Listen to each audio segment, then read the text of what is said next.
ഉപരിപഠന മേഖലയെക്കുറിച്ചും പ്രത്യേകിച്ച് ഗവേഷണ പഠനം ഫോക്കസ് ചെയ്യുന്ന ഗവേഷണ മേഖല നമുക്ക് അത്ര സുപരിചിതമല്ലാത്തൊരു മേഖലയാണ് ഡിജിറ്റൽ ഹ്യൂമാനിറ്റീസ് എന്ന് പറയുന്ന വിഷയമേഖലയാണ്.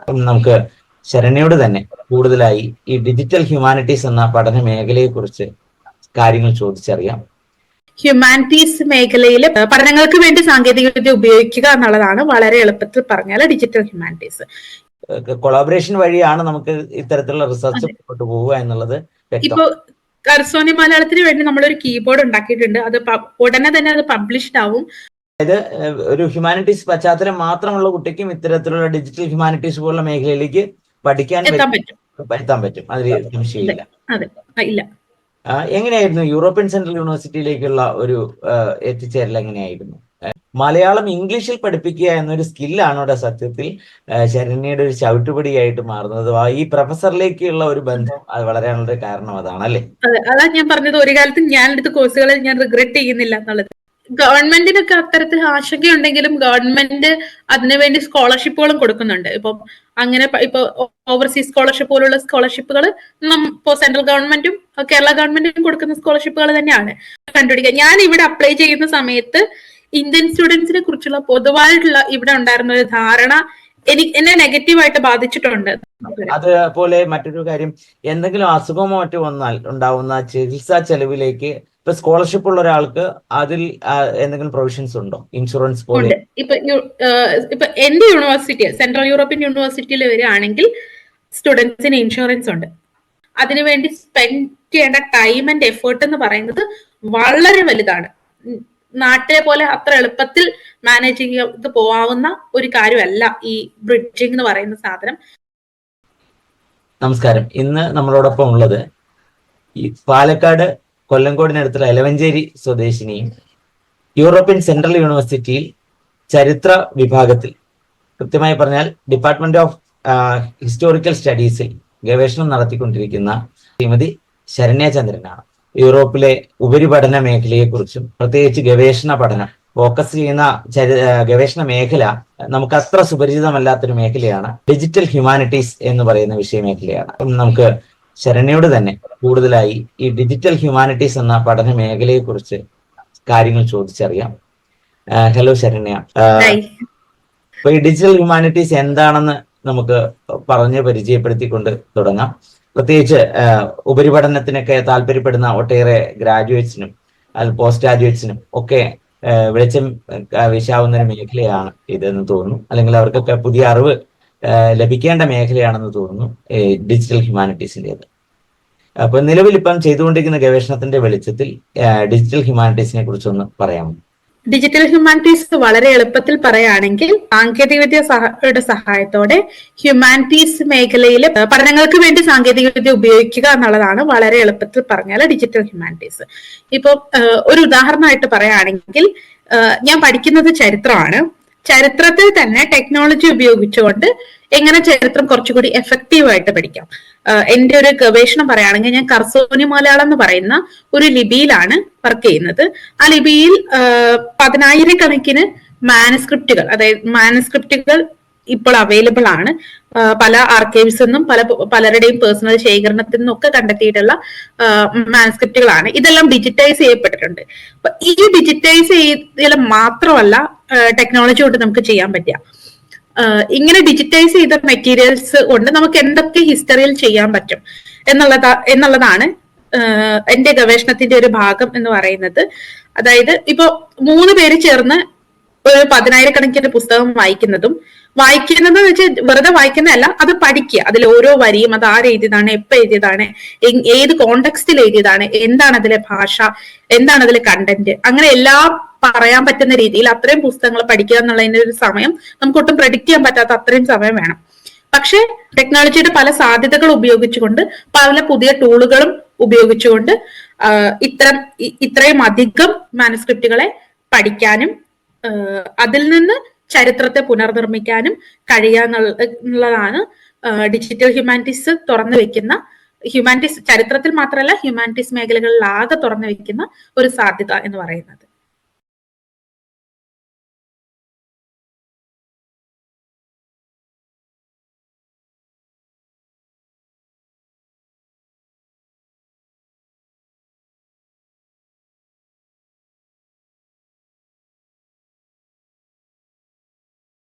വളരെ ഇൻട്രസ്റ്റിംഗ് ആയ ഒരു കാര്യമാണല്ലോ.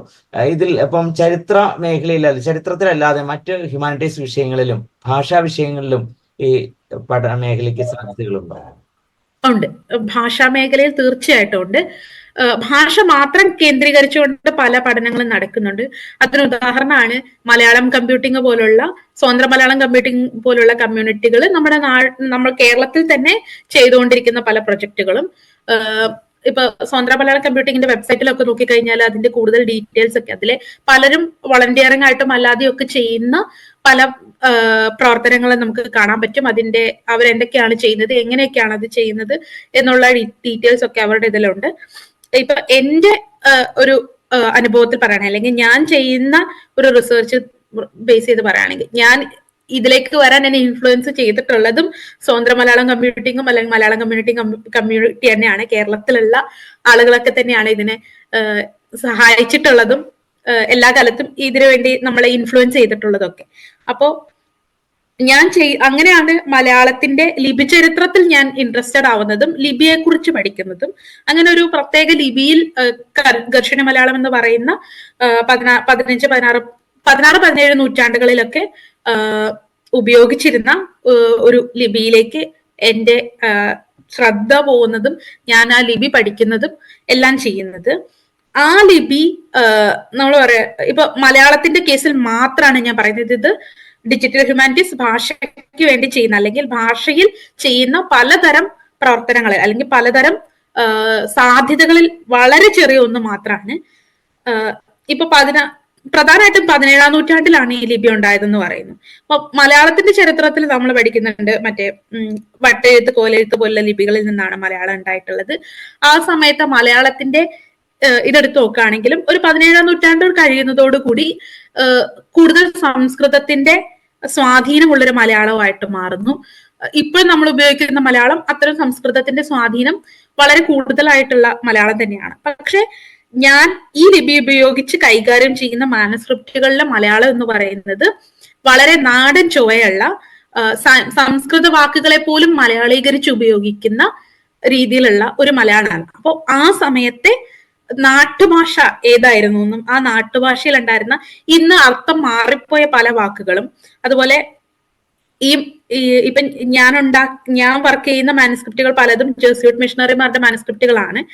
അപ്പോ അവര് എങ്ങനെയാണ്, ഈ യൂറോപ്യൻസ് എങ്ങനെയാണ് മലയാളത്തിൽ പഠിക്കാൻ ശ്രമിച്ചത്, മലയാളം എങ്ങനെയാണ് ഉപയോഗിച്ചിരുന്നത് എന്നുള്ള ഇതൊക്കെ ഈ പഠനത്തിന്റെ ഭാഗമായിട്ട് നമുക്ക് ചെയ്യാൻ പറ്റും. ഇപ്പൊ ഞാൻ വർക്ക് ചെയ്യുന്ന ഒരു കാര്യം എന്ന് പറയുന്നത്, എന്റെ പ്രൊജക്ടിന്റെ ഒരു ഭാഗം എന്ന് പറയുന്നത് 17-ാം നൂറ്റാണ്ടിൽ ഉണ്ടായി എന്ന് പറയപ്പെടുന്ന ഒരു ഡിക്ഷണറിയാണ്. അതായത് ഗുണ്ട ഡിക്ഷണറിക്കൊക്കെ മുമ്പേ ഉള്ള ഒരു ഡിക്ഷണറിയിലാണ്. ആ ഡിക്ഷണറിയെ ഡിജിറ്റൈസ് ചെയ്യാനുള്ള ഒരു ശ്രമം കൂടി എന്റെ ഗവേഷണത്തിന്റെ ഭാഗമാണ്. അപ്പോൾ ആ ഡിക്ഷണറിയിൽ ഉപയോഗിക്കുന്ന പല മലയാള പദങ്ങളും, ഇപ്പൊ മാനുസ്ക്രിപ്റ്റ് വായിക്കുമ്പോൾ നമ്മളൊരു മലയാളം പദം വായിക്കുന്നു, അപ്പൊ നമുക്ക് അതിന്റെ അർത്ഥം മനസ്സിലാവുന്നില്ല. ഇന്ന് നമ്മൾ മലയാളത്തിൽ ആ ഒരു വാക്ക് ഉപയോഗിക്കുന്നില്ല.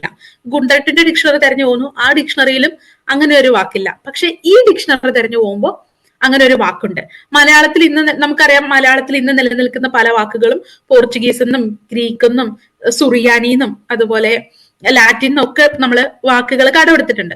സംസ്കൃതത്തിനും തമിഴിനും ഒക്കെ നമുക്ക് സ്വാധീനം ഉണ്ടായ പോലെ തന്നെ നമ്മളുടെ വളരെ ദീർഘമായിട്ടുള്ള ഒരു വാണിജ്യ ബന്ധം കൊണ്ട്, പലതരത്തിലുള്ള നെറ്റ്വർക്കിംഗ് കൊണ്ട് നമ്മുടെ ഭാഷയിൽ പല ഭാഷകളുടെ സ്വാധീനമുണ്ട്.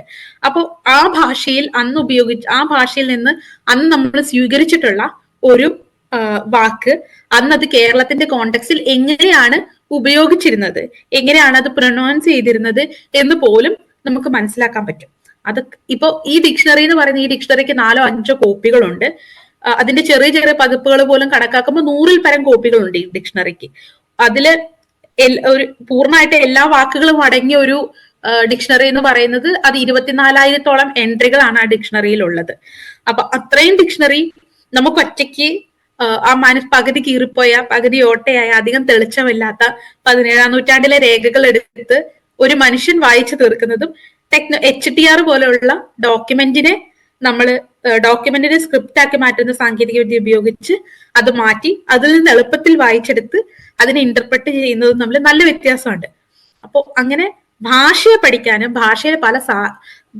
ഭാഷയിലെ തന്നെ സാമൂഹ്യശാസ്ത്രപരമായ ചരിത്രത്തെ പഠിക്കാനും ഒക്കെ ഈ സാങ്കേതികവിദ്യ സഹായിക്കും. ഇത് കേട്ടപ്പോൾ വളരെ താല്പര്യം തോന്നി, അതുകൊണ്ട് ചോദിക്കുകയാണ്. ഇപ്പൊ ഈ ഒരു ഗവേഷണ പഠനത്തിന്റെ ഭാഗമായിട്ട് ഇപ്പോ പഴയ ഇത്രയും നാശോന്മുഖമായി നിൽക്കുന്ന മാനുസ്ക്രിപ്റ്റിനെ നമ്മൾ ഡിജിറ്റൽ ടൂൾസ് ഉപയോഗിച്ചുകൊണ്ടാണല്ലോ മാറ്റുന്നത്. അതിനുപയോഗിക്കുന്ന സാങ്കേതിക വിദ്യകളെ കുറിച്ചോ, സോഫ്റ്റ്വെയറുകൾ, അതിന് ഉപയോഗിക്കേണ്ടി വരുന്ന നമ്മൾ ഓപ്പറേറ്റ് ചെയ്യേണ്ടി വരുന്ന ക്യാമറകളോ കാര്യങ്ങളോ ഒക്കെ ഉണ്ടാവുമല്ലോ. ഇതിനെക്കുറിച്ച് എങ്ങനെയാണ് സ്വന്തം ഗവേഷണത്തിന്റെ ഇത് വെച്ചിട്ട് എങ്ങനെയാണ് അതിന്റെ ഒരു പ്രവർത്തനം എനിക്ക് പറയാൻ പറ്റുമോ? ഞാന് അതായത് തീർച്ചയായിട്ടും ഗവേഷണം എന്ന് പറയുന്നത് ഒറ്റയ്ക്കുള്ള ഒരു അഡ്വഞ്ചർ മാത്രമല്ല. മിക്കവാറും കാര്യങ്ങൾ നമ്മൾ ഒറ്റയ്ക്കാണ് ചെയ്യേണ്ടി വരിക. പക്ഷെ പല കാര്യങ്ങൾക്കും നമുക്ക് കൊളാബറേഷൻ എന്നുള്ളൊരു മറ്റാളുകളുമായിട്ട് നമുക്ക് കൊളാബറേറ്റ് ചെയ്യാൻ പറ്റും. ഇപ്പൊ എന്റെ കാര്യം പറയുകയാണെങ്കിൽ ഞാൻ കുറച്ചുകൂടി ലക്കിയാണ്. കാരണം ഇപ്പോ ഇത്രയും മാനുസ്ക്രിപ്റ്റുകൾ എല്ലാം മിക്കവാറും കേരളത്തിൽ നിന്നാണ് കണ്ടെടുത്തിട്ടുള്ളത്. ഈ മാനുസ്ക്രിപ്റ്റുകളെല്ലാം ഞാൻ ഈ റിസർച്ച് മേഖലയിലേക്ക് കടക്കുന്നതിന് ഒരു 2 വർഷം മുമ്പായിട്ട് ഡിജിറ്റൈസ് ചെയ്യപ്പെട്ടിട്ടുണ്ട്. അത് എന്റെ യൂണിവേഴ്സിറ്റിയിൽ എന്റെ സൂപ്പർവൈസർ ആയിട്ടുള്ള പ്രൊഫസർ ഇസ്വാൻ പേഴ്സൽ ആണ് ആ ഡിജിറ്റൈസേഷൻ പ്രൊജക്ടിന് നേതൃത്വം നൽകിയത്. അദ്ദേഹം കേരളത്തിൽ വരികയും കേരളത്തിലെ തന്നെ കുറച്ച് ടെക്നീഷ്യൻസ് ആണ് അദ്ദേഹത്തെ സഹായിച്ചത്. അപ്പോൾ കാലടിയിലെ ഹിസ്റ്ററി ഡിപ്പാർട്ട്മെന്റിന്റെ അതിഥിയായിട്ടാണ് അദ്ദേഹം വന്നത്. അങ്ങനെ പല കൊളാബറേഷൻസ് വഴി അദ്ദേഹം അതൊക്കെ ഡിജിറ്റൈസ് ചെയ്തിട്ടുണ്ട്. ആ ഡിജിറ്റൈസ് ചെയ്ത മെറ്റീരിയൽസ് മുഴുവൻ സ്റ്റോർ ചെയ്തേക്കുന്നത് എല്ലാം കൂടെ ഒറ്റ പ്ലാറ്റ്ഫോമിലായിട്ട് സ്റ്റോർ ചെയ്തേക്കുന്നത് HMML എന്ന് പറഞ്ഞിട്ട് hill museum and manuscript library എന്ന് പറഞ്ഞ US-ലുള്ള ഒരു ആർക്കൈവ്സിലാണ് അത് സ്റ്റോർ ചെയ്തിരിക്കുന്നത്. നമുക്ക് ഇപ്പൊ ആക്സസ് ചെയ്യണമെങ്കിലും നമുക്ക് അവിടെ നിന്ന് മാത്രമാണ് അത് ആക്സസ് ചെയ്യാൻ പറ്റുക. അത് അവിടെ എല്ലാം ഡിജിറ്റൈസ് ചെയ്തിട്ടുണ്ട്. കുറച്ചൊക്കെ കാറ്റലോഗ് ചെയ്തിട്ടുണ്ട്, കുറച്ചൊന്നും കാറ്റലോഗ് ചെയ്തിട്ടില്ല. അത് ഈ ലിപിയിൽ പരിജ്ഞാനമുള്ള ആളുകൾക്ക് മാത്രമേ അത് കാറ്റലോഗ് ചെയ്യാൻ പറ്റുള്ളൂ. അപ്പോൾ അതുകൊണ്ട് കുറച്ച് മാത്രമാണ് ഇപ്പൊ കാറ്റലോഗ് ചെയ്തിട്ടുള്ളത്. പക്ഷെ ബാക്കിയെല്ലാം അവിടെ ഉണ്ട്. അപ്പോൾ ഇത് ഡിജിറ്റൈസ് ചെയ്യാനുള്ള എക്സ്പേർട്ട് ക്യാമറ ഉപയോഗിക്കാനോ അല്ലെങ്കിൽ അതുപയോഗിച്ച് സ്കാൻ ചെയ്യുന്ന ഒരു പ്രോസസ്സിലേക്ക് എനിക്ക് പോവേണ്ടി വന്നിട്ടില്ല. അത് ഓൾറെഡി ചെയ്തു വെച്ചിട്ടുണ്ട്. പിന്നെ ഈ ഡിജിറ്റൽ ഹ്യൂമാനിറ്റീസിന്റെ തന്നെ പല സ്കോളർഷിപ്പുകളും നമുക്ക് അവൈലബിൾ ആണ്. അപ്പൊ ഇത്തരത്തിലുള്ള സ്കോളർഷിപ്പിൽ എൻറോൾ ചെയ്യുന്നത് വഴി നമുക്കിപ്പോ ഒരു ചരിത്ര വിദ്യാർത്ഥിയെ എനിക്ക് ടെക്നോളജിക്കൽ കാര്യങ്ങളിൽ എല്ലാ കാര്യങ്ങളിലും അറിവുണ്ടാവുക എന്ന് പറയുന്നതിന് ഒരു പരിമിതിയുണ്ട്. ചില കാര്യങ്ങൾ എനിക്ക് പഠിച്ചെടുക്കാൻ പറ്റും, പക്ഷെ ചില കാര്യങ്ങൾ എനിക്ക് പഠിച്ചെടുത്ത് ചെയ്തു വരാന്നുള്ളത് ഈ ഒരു ഗവേഷണ പരിധിക്കുള്ളിൽ നിന്നുകൊണ്ട് ഒരു സമയപരിധി ഉണ്ടല്ലോ, ആ സമയപരിധിക്കുള്ളിൽ നിന്നുകൊണ്ട് ചെയ്യാന്നുള്ളതും പോസിബിൾ അല്ല. അപ്പൊ ഇത്തരത്തിലുള്ള കൊളാബറേഷൻ വഴി ടെക്നിക്കലായിട്ട് കിട്ടുന്ന ഹെൽപ്പ്, ഇപ്പോ എന്റെ റിസർച്ചിന്റെ ഒരു മെയിൻ ടൂൾ, ഞാൻ ഉണ്ടാക്കേണ്ട ഒരു ടൂൾ എന്ന് പറയുന്നത് ഗർഷിണി മലയാളം വായിക്കാൻ പറ്റുന്ന HTR, hand writing text recognition എന്ന് പറയുന്ന ഒരു സോഫ്റ്റ്വെയർ ഉണ്ടാക്കുക എന്നുള്ളതാണ് ഞാൻ ചെയ്യേണ്ടത്. ഒരു ടൂൾ ഉണ്ടാക്കുക എന്നുള്ളതാണ് ഞാൻ ചെയ്യേണ്ട ഒരു കാര്യം എന്ന് പറയുന്നത്. അപ്പോൾ അങ്ങനെ ചെയ്യേണ്ടി വരുമ്പോൾ ആ ടൂൾ ഉണ്ടാക്കുക, അത് പൂർണ്ണമായിട്ടും എനിക്ക് ഒറ്റയ്ക്ക് ഉണ്ടാക്കാൻ പറ്റില്ല. പക്ഷെ ഈ സിറിയാക് സ്റ്റഡീസിന് വേണ്ടിയിട്ടുള്ള ഡിജിറ്റൽ ഹ്യൂമാനിറ്റീസ് ഓൾറെഡി എസ്റ്റാബ്ലിഷ്ഡ് ആയിട്ടുള്ള സ്ഥാപനങ്ങളുമായിട്ട് നമ്മൾ കൊളാബറേറ്റ് ചെയ്യുന്നു. അവര് ഓഫർ ചെയ്യുന്ന സ്കോളർഷിപ്പുകൾക്ക് അപ്ലൈ ചെയ്യും. അത് കിട്ടുകയും ചെയ്യുമ്പോൾ അതിന്റെ ഒരു സ്ക്രിപ്റ്റോറിയം എന്ന് പറഞ്ഞിട്ടൊരു പ്ലാറ്റ്ഫോം അവർ ക്രിയേറ്റ് ചെയ്യുന്നു. അത് ട്രാൻസ്ക്രിപ്സ് എന്ന് പറഞ്ഞിട്ടൊരു സോഫ്റ്റ്വെയർ ഉണ്ട്. അത് വെച്ചിട്ടാണ് ഈ HTR ട്രെയിനിങ് ഒക്കെ നടക്കുന്നത്. അപ്പൊ അതിൽ നിന്നും സിറിയാക്കിന് വേണ്ടി അവർ ഡെവലപ്പ് ചെയ്തിട്ടുള്ള ഒരു ടൂളിനകത്ത് നമുക്ക് ഒരു സ്പേസ് തരികയാണ് നമ്മളുടേതായിട്ടുള്ള ഒരു മോഡൽ ക്രിയേറ്റ് ചെയ്യാൻ വേണ്ടി. അങ്ങനെ മോഡൽ ക്രിയേറ്റ് ചെയ്തിട്ടാണ് നമ്മൾ HTR ഉണ്ടാക്കുന്നത്. അപ്പോൾ അങ്ങനെ ഒരു HTR എന്ന് പറയുന്നതാണ് എൻ്റെ റിസർച്ചിന്റെ ഒരു ടൂൾ ഞാൻ ഉപയോഗിക്കുന്ന, അല്ലെങ്കിൽ ഞാൻ ഉണ്ടാക്കേണ്ട ഒരു ടൂൾ എന്ന് പറയുന്നത്. അതിനുവേണ്ടി നമ്മൾ പല പ്ലാറ്റ്ഫോമുകളും ഉപയോഗിക്കുന്നുണ്ട്. ഞാൻ ചോദിക്കാനിരുന്ന ഒരു ചോദ്യത്തിനുള്ള ഉത്തരം കൂടി ഈ ഒരു ഭാഗത്തുണ്ടായിരുന്നു. ചോദിക്കാനിരുന്ന ചോദ്യം, അതായത് ഇത്തരം ഒരു വലിയ പ്രവർത്തനം നമുക്കൊരു ചുരുങ്ങിയ സമയത്തിനുള്ളിൽ ചെയ്യാൻ പറ്റുമോ എന്നുള്ളതും, മറ്റൊന്ന് അത് ഒരു ഹ്യൂമാനിറ്റീസ് അല്ലെങ്കിൽ ഭാഷ പഠിച്ച ഒരാൾക്ക് സാങ്കേതിക വിദ്യ വഴങ്ങില്ലെങ്കിൽ ഇത്തരത്തിലുള്ള ഗവേഷണം സാധ്യമാകുമോ എന്നായിരുന്നു. അതിനുള്ള ഉത്തരം ഇതിലുണ്ട്. കാരണം ഈ വ്യത്യസ്ത സ്കിൽ സെറ്റുകളുള്ള അല്ലെങ്കിൽ പല ടെക്നോളജികളും കൈകാര്യം ചെയ്യാൻ പറ്റുന്ന ആളുകളുമായിട്ടുള്ള ഒരു കൊളാബറേഷൻ വഴിയാണ് നമുക്ക് ഇത്തരത്തിലുള്ള റിസർച്ച് മുന്നോട്ട് പോവുക എന്നുള്ളത് വ്യക്തം. കർസോനി മലയാളത്തിന് വേണ്ടി നമ്മളൊരു കീബോർഡ് ഉണ്ടാക്കിയിട്ടുണ്ട്. അത് ഉടനെ തന്നെ അത് പബ്ലിഷ്ഡ് ആവും. അപ്പൊ ആ പബ്ലിഷ്ഡ് ഉണ്ടാക്കാൻ അത് ആ കീബോർഡ് ഉണ്ടാക്കാൻ എന്നെ സഹായിച്ചിട്ടുള്ളത് എന്റെ പാർട്ട്ണറും അതുപോലെ തന്നെ മലയാളം കമ്പ്യൂട്ടിങ്ങിന്റെ പ്രവർത്തകനുമായിട്ടുള്ള മുജീബ് റഹ്മാൻ ആണ് എന്നെ ആ കീബോർഡ് ഉണ്ടാക്കാൻ സഹായിച്ചിട്ടുള്ളത്. മുജീബ് ഒരു ടെക്നീഷ്യൻ ആണ്. മുജീബിന് എങ്ങനെയാണ് കീബോർഡ് ഉണ്ടാക്കേണ്ടത് അറിയാം. പക്ഷെ ഒരു കർഷോണി മലയാളം പഠിക്കുന്ന, അത് ഉപയോഗിക്കുന്ന ഒരു വിദ്യാർത്ഥിക്ക് മാത്രമേ ഏത് കീബോർഡിന്റെ ഏത് കീയിൽ വന്നാൽ, ഏത് അക്ഷരം വന്നാൽ അത് എളുപ്പമാകും എന്ന് പറയാൻ അത് പഠിക്കുന്ന ആൾക്ക് മാത്രമേ പറ്റുള്ളൂ. അപ്പൊ അതിന്റെ അതിന്റെ ഡെവലപ്മെന്റ് മാത്രം നമ്മൾ ടെക്നീഷ്യന് വിട്ടുകൊടുക്കുകയും അതല്ലാതെ അത് എവിടെ എന്ത് വരണം, എങ്ങനെ വരണം എന്ന് നമ്മൾ തീരുമാനിക്കുകയും ചെയ്യുന്ന അങ്ങനെയുള്ള പല പല കൊളാബറേഷൻസ് വഴിയാണ് എല്ലാ പ്രൊജക്ടുകളും ഉണ്ടായിട്ടുള്ളത്. ക്ലിയർ ആണ്, കൂടുതൽ ക്ലിയർ ആണ്. അതായത് നമ്മളൊരു സംവിധായകയുടെ അല്ലെങ്കിൽ സംവിധായകന്റെ മൈൻഡ് സെറ്റിൽ നിന്നുകൊണ്ട് ഈ സാങ്കേതിക വിദ്യയുള്ളവരെ കൂടി ചേർത്തുകൊണ്ടാണ് നമ്മൾ ഇതിന്റെ ഒരു ഗവേഷണ പ്രവർത്തനം മുന്നോട്ട് കൊണ്ടുപോകേണ്ടത്. അപ്പോൾ അങ്ങനെ ആകുമ്പോൾ അറിയാനൊന്ന് താല്പര്യം തോന്നുന്നൊരു കാര്യം, എങ്ങനെയായിരുന്നു ശരണ്യയുടെ ഒരു സ്കൂൾ പഠനകാലം മുതലുള്ള ഒരു പശ്ചാത്തലം? എങ്ങനെയാണ് ഈ യൂറോപ്യൻ സെൻട്രൽ യൂണിവേഴ്സിറ്റിയിലെ ഇത്തരത്തിലുള്ള റിസർച്ച് ഡിപ്പാർട്ട്മെന്റ് വരെയുള്ള ഒരു നീണ്ട യാത്ര എങ്ങനെയായിരുന്നു? എന്റെ വീട് എലവഞ്ചേരിയിലാണ്. അവിടെ തന്നെ ഉള്ള ഗവൺമെന്റ് സ്കൂളിലാണ് ഞാൻ 1 മുതൽ 7 വരെ പഠിച്ചത്. അവിടെ government U P school Vattekkad എന്ന് പറഞ്ഞിട്ട് വട്ടേക്കാട് സ്കൂളിലാണ് ഞാൻ 1 മുതൽ 7 വരെ പഠിച്ചത്. എന്റെ ജീവിതത്തിലെ ഏറ്റവും നല്ല സ്കൂൾ കാലഘട്ടം എന്ന് എനിക്ക് പറയാവുന്ന, ഞാൻ അഭിമാനത്തോടു കൂടി എപ്പോഴും പറയും ഞാൻ ആ സ്കൂളിൽ പഠിച്ചാണെന്നുള്ളത്. അത് വളരെ ഇമോഷണൽ ആയിട്ടുള്ള ഒരു കാര്യം കൂടിയാണ് എനിക്ക് എന്റെ സ്കൂൾ എന്ന് പറയുന്നത്. അത് കഴിഞ്ഞ് പല സ്കൂളുകളിൽ പഠിച്ചാലും ഞാൻ എന്റെ സ്കൂൾ എന്ന് പറയുന്നത് ആ സ്കൂളിനെയാണ്. അത്രയും നല്ലതായിരുന്നു അവിടുത്തെ പഠനാന്തരീക്ഷം എന്നുള്ളത്. അത് കഴിഞ്ഞിട്ട് ഞാൻ 8 മുതൽ 9 വരെ പഠിച്ച് അവിടെ തന്നെയുള്ള ഒരു എയ്ഡഡ് സ്കൂളിലാണ്, കൊല്ലംകോടുള്ള യോഗിനി മാതാ ഗേൾസ് ഹൈസ്കൂൾ എന്ന് പറഞ്ഞിട്ട്. അത് കഴിഞ്ഞ് +1 +2 ഈ പറഞ്ഞ പോലെ ഹ്യൂമാനിറ്റീസ് എടുക്കാനായിരുന്നു എനിക്ക് ആഗ്രഹമെങ്കിലും ഞാൻ സയൻസ് ആണ് പഠിച്ചത്. കാരണം സമൂഹത്തിലുള്ള പ്രഷർ തന്നെയാണ് ഒന്നാമത്തെ കാരണം.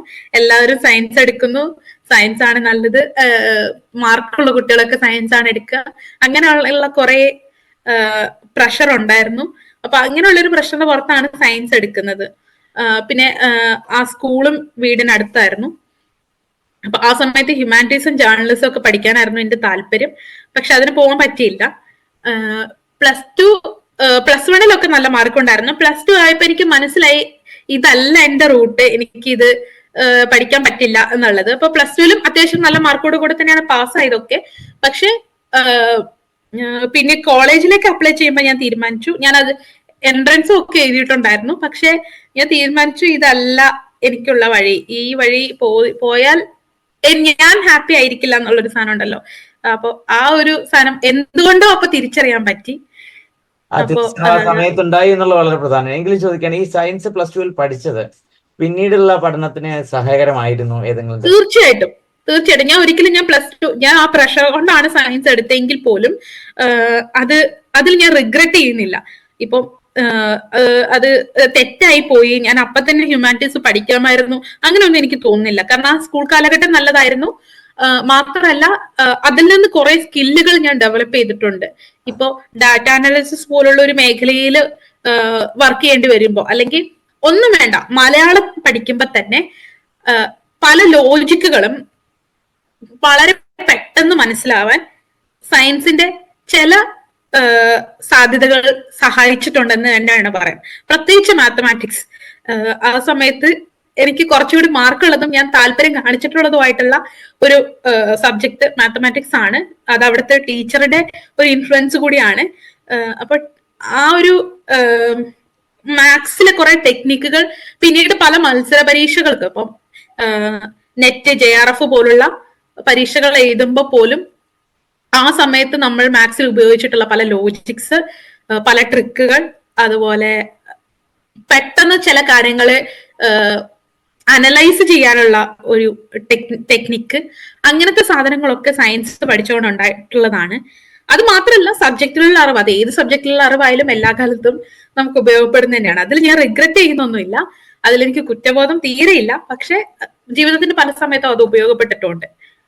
തീർച്ചയായിട്ടും അതില് ഒരു പ്രസക്തി കൂടി ഉണ്ടെന്ന് തോന്നുന്നു. ഇപ്പൊ ഒരു കരിയർ കൗൺസിലർ എന്ന രീതിയിൽ വർക്ക് ചെയ്യുമ്പോൾ നമ്മൾ മനസ്സിലാകുന്ന ഒരു കാര്യം, പലപ്പോഴും പല മത്സര പരീക്ഷകളും എഴുതാൻ ഈ മാത്തമാറ്റിക്സിന്റെ ഒരു ബേസ് കുട്ടികളെ സഹായിക്കേണ്ടതുണ്ട്. അത് 10th കൂടിയിട്ട് അത് നിർത്തി പോകുമ്പോൾ പലപ്പോഴും പല കുട്ടികളും പിൽക്കാലത്ത് കോമ്പറ്റേറ്റീവ് എക്സാമിനേഷൻ, ബാങ്ക് ടെസ്റ്റുകൾ, അത്തരത്തിലുള്ള പരീക്ഷകൾ എഴുതുമ്പോൾ ഒരു ബുദ്ധിമുട്ട് നേരിടാറുണ്ട്. എന്തായാലും അത് മറ്റൊരു വിഷയമാണ്. ഇവിടെ പുതിയ ന്യൂ എഡ്യൂക്കേഷൻ പ്രോഗ്രാം അനുസരിച്ച്, അഥവാ 4 year UG പ്രോഗ്രാമിലൊക്കെ മേജർ സബ്ജക്റ്റിനോടൊപ്പം മൈനർ സബ്ജക്റ്റും അവർ ഇഷ്ടാനുസൃതമായിട്ട് ഹ്യൂമാനിറ്റീസും സയൻസും ഒക്കെ അനലറ്റിക്സും ഒക്കെ അവർക്ക് മിക്സ് ചെയ്തെടുക്കാം എന്നുള്ള ഒരു സാഹചര്യം ഇപ്പം വന്നിട്ടുണ്ട്. എന്തായാലും ഭാവിയിൽ ഇപ്പൊ ഇത്തരത്തിലുള്ള ഗവേഷണ മേഖലയിൽ പോകുമ്പോൾ ഈ ശാസ്ത്രീയമായ മേഖലയിൽ പ്രത്യേകിച്ച് ഈ ഒരു അടിസ്ഥാനം ഉണ്ടാകാൻ ഈ ഒരു സയൻസ് പഠനം സഹായിക്കുമെന്ന് സംശയമില്ല.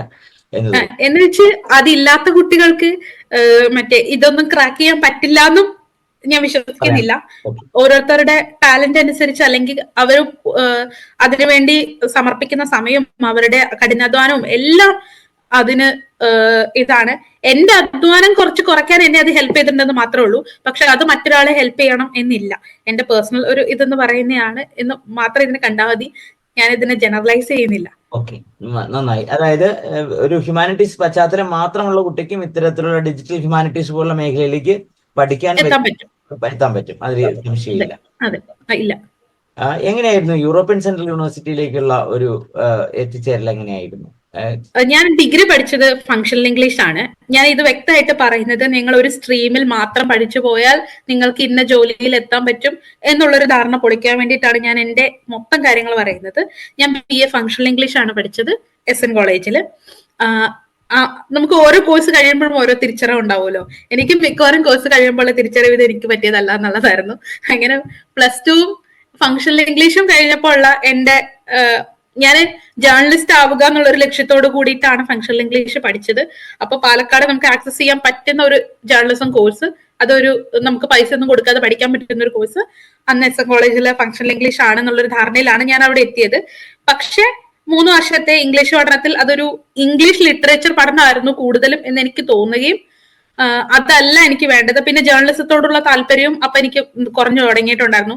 അതൊരു മോശം പ്രൊഫഷൻ ആയതുകൊണ്ടല്ല, പക്ഷെ എന്റെ കഴിവുകൾക്കനുസരിച്ച് എനിക്ക് കുറച്ചുകൂടി വേറെ കാര്യങ്ങൾ ചെയ്യാൻ പറ്റുന്നുള്ളൊരു തിരിച്ചറിവിലേക്ക് ആ കോളേജ് എന്നെ എത്തിച്ചിട്ടുണ്ടായിരുന്നു. അപ്പോൾ എന്റെ കഴിവുകളെ വേറെ രീതിയിൽ ഉപയോഗിക്കാൻ പറ്റുന്നുള്ളത്. അപ്പൊ അങ്ങനെ ഞാൻ അതിനുശേഷം ഞാൻ 1 വർഷം പ്രത്യേകിച്ച് ഒരു കോഴ്സിലേക്ക് എടുത്ത് ചാടിയില്ല. കാരണം ഇതുപോലൊരു റിഗ്രറ്റ് ഇനി വരരുത് എന്നുള്ള ഒരു ധാരണ എനിക്കുണ്ടായിരുന്നു. ഒരു കോഴ്സ് എടുത്തു കഴിഞ്ഞിട്ട് ഇതെനിക്ക് പറ്റിയതല്ല എന്ന് ആ സമയത്ത് തോന്നരുത്. ഡിഗ്രി വരെ അത് കുഴപ്പമില്ല. ഡിഗ്രി കഴിഞ്ഞ് നമ്മൾ എടുക്കുന്ന സാധനങ്ങൾ, ഡിഗ്രി നമുക്ക് ഏതായാലും പിന്നീട് ചേഞ്ച് ചെയ്യാനുള്ള ഓപ്ഷൻ ഒക്കെ ഉണ്ട്. പക്ഷെ അത് കഴിഞ്ഞ് എടുക്കുന്ന സാധനങ്ങൾ എന്നെ പിന്നീട് എന്റെ കരിയറിനെ മുതൽക്കൂട്ടാവുന്ന സാധനങ്ങൾ ഇനി ഞാൻ എടുക്കുന്ന തീരുമാനങ്ങളാണ് എന്നുള്ള ഒരു ബോധ്യം ഉള്ളത് കൊണ്ട് ആ സമയത്ത് ഞാൻ 1 വർഷത്തെ ബ്രേക്ക് എടുത്തു. ആ ബ്രേക്കിൽ ഞാൻ കൂടുതൽ സമയം ചെലവഴിച്ചത് ഞാൻ ഇനി എന്താണ് പഠിക്കേണ്ടത് എന്നുള്ള സാധ്യതകളെ റിസർച്ച് ചെയ്യാനും അതിനെക്കുറിച്ച് കൂടുതൽ അറിയാനും ഒക്കെയാണ്. അതിനിടയ്ക്ക് ആ സമയത്ത് ഞാൻ എന്റെ സ്കൂളിൽ തന്നെ, വട്ടിക്കാട് ഗവൺമെന്റ് സ്കൂളിൽ തന്നെ PTAന്റെ ഒരു പ്രൊജക്റ്റിൽ വർക്ക് ചെയ്യുന്നുണ്ടായിരുന്നു. അങ്ങനെ പാർട്ട് ടൈം ആയിട്ടൊരു ജോലി ചെയ്യുന്നതിന്റെ കൂടെ തന്നെ ഞാൻ എന്താണ് ഇനി എനിക്ക് ചെയ്യാൻ പറ്റുക എന്നുള്ള കാര്യങ്ങളും സെർച്ച് ചെയ്യുന്നുണ്ടായിരുന്നു. 3-4 ഓപ്ഷൻസ് എന്റെ മുന്നിലുണ്ടായിരുന്നു. വുമൺ സ്റ്റഡീസ് പഠിക്കുക, MSW പഠിക്കുക, അല്ലെങ്കിൽ മലയാളത്തിൽ PG ചെയ്യുക. അങ്ങനെ കുറെ ഓപ്ഷൻസ് ആണ് എന്റെ മുന്നിൽ ഉണ്ടായിരുന്നത്. എന്റെ കോളേജിൽ, എന്നെ SN കോളേജിൽ പഠിപ്പിച്ച ഒരു ടീച്ചറുണ്ട്, രമ്യ ടീച്ചർ. ടീച്ചറുമായിട്ടാണ് കൂടുതൽ ഇങ്ങനത്തെ കാര്യങ്ങളെല്ലാം ഞാൻ സംസാരിക്കാറുള്ളത്.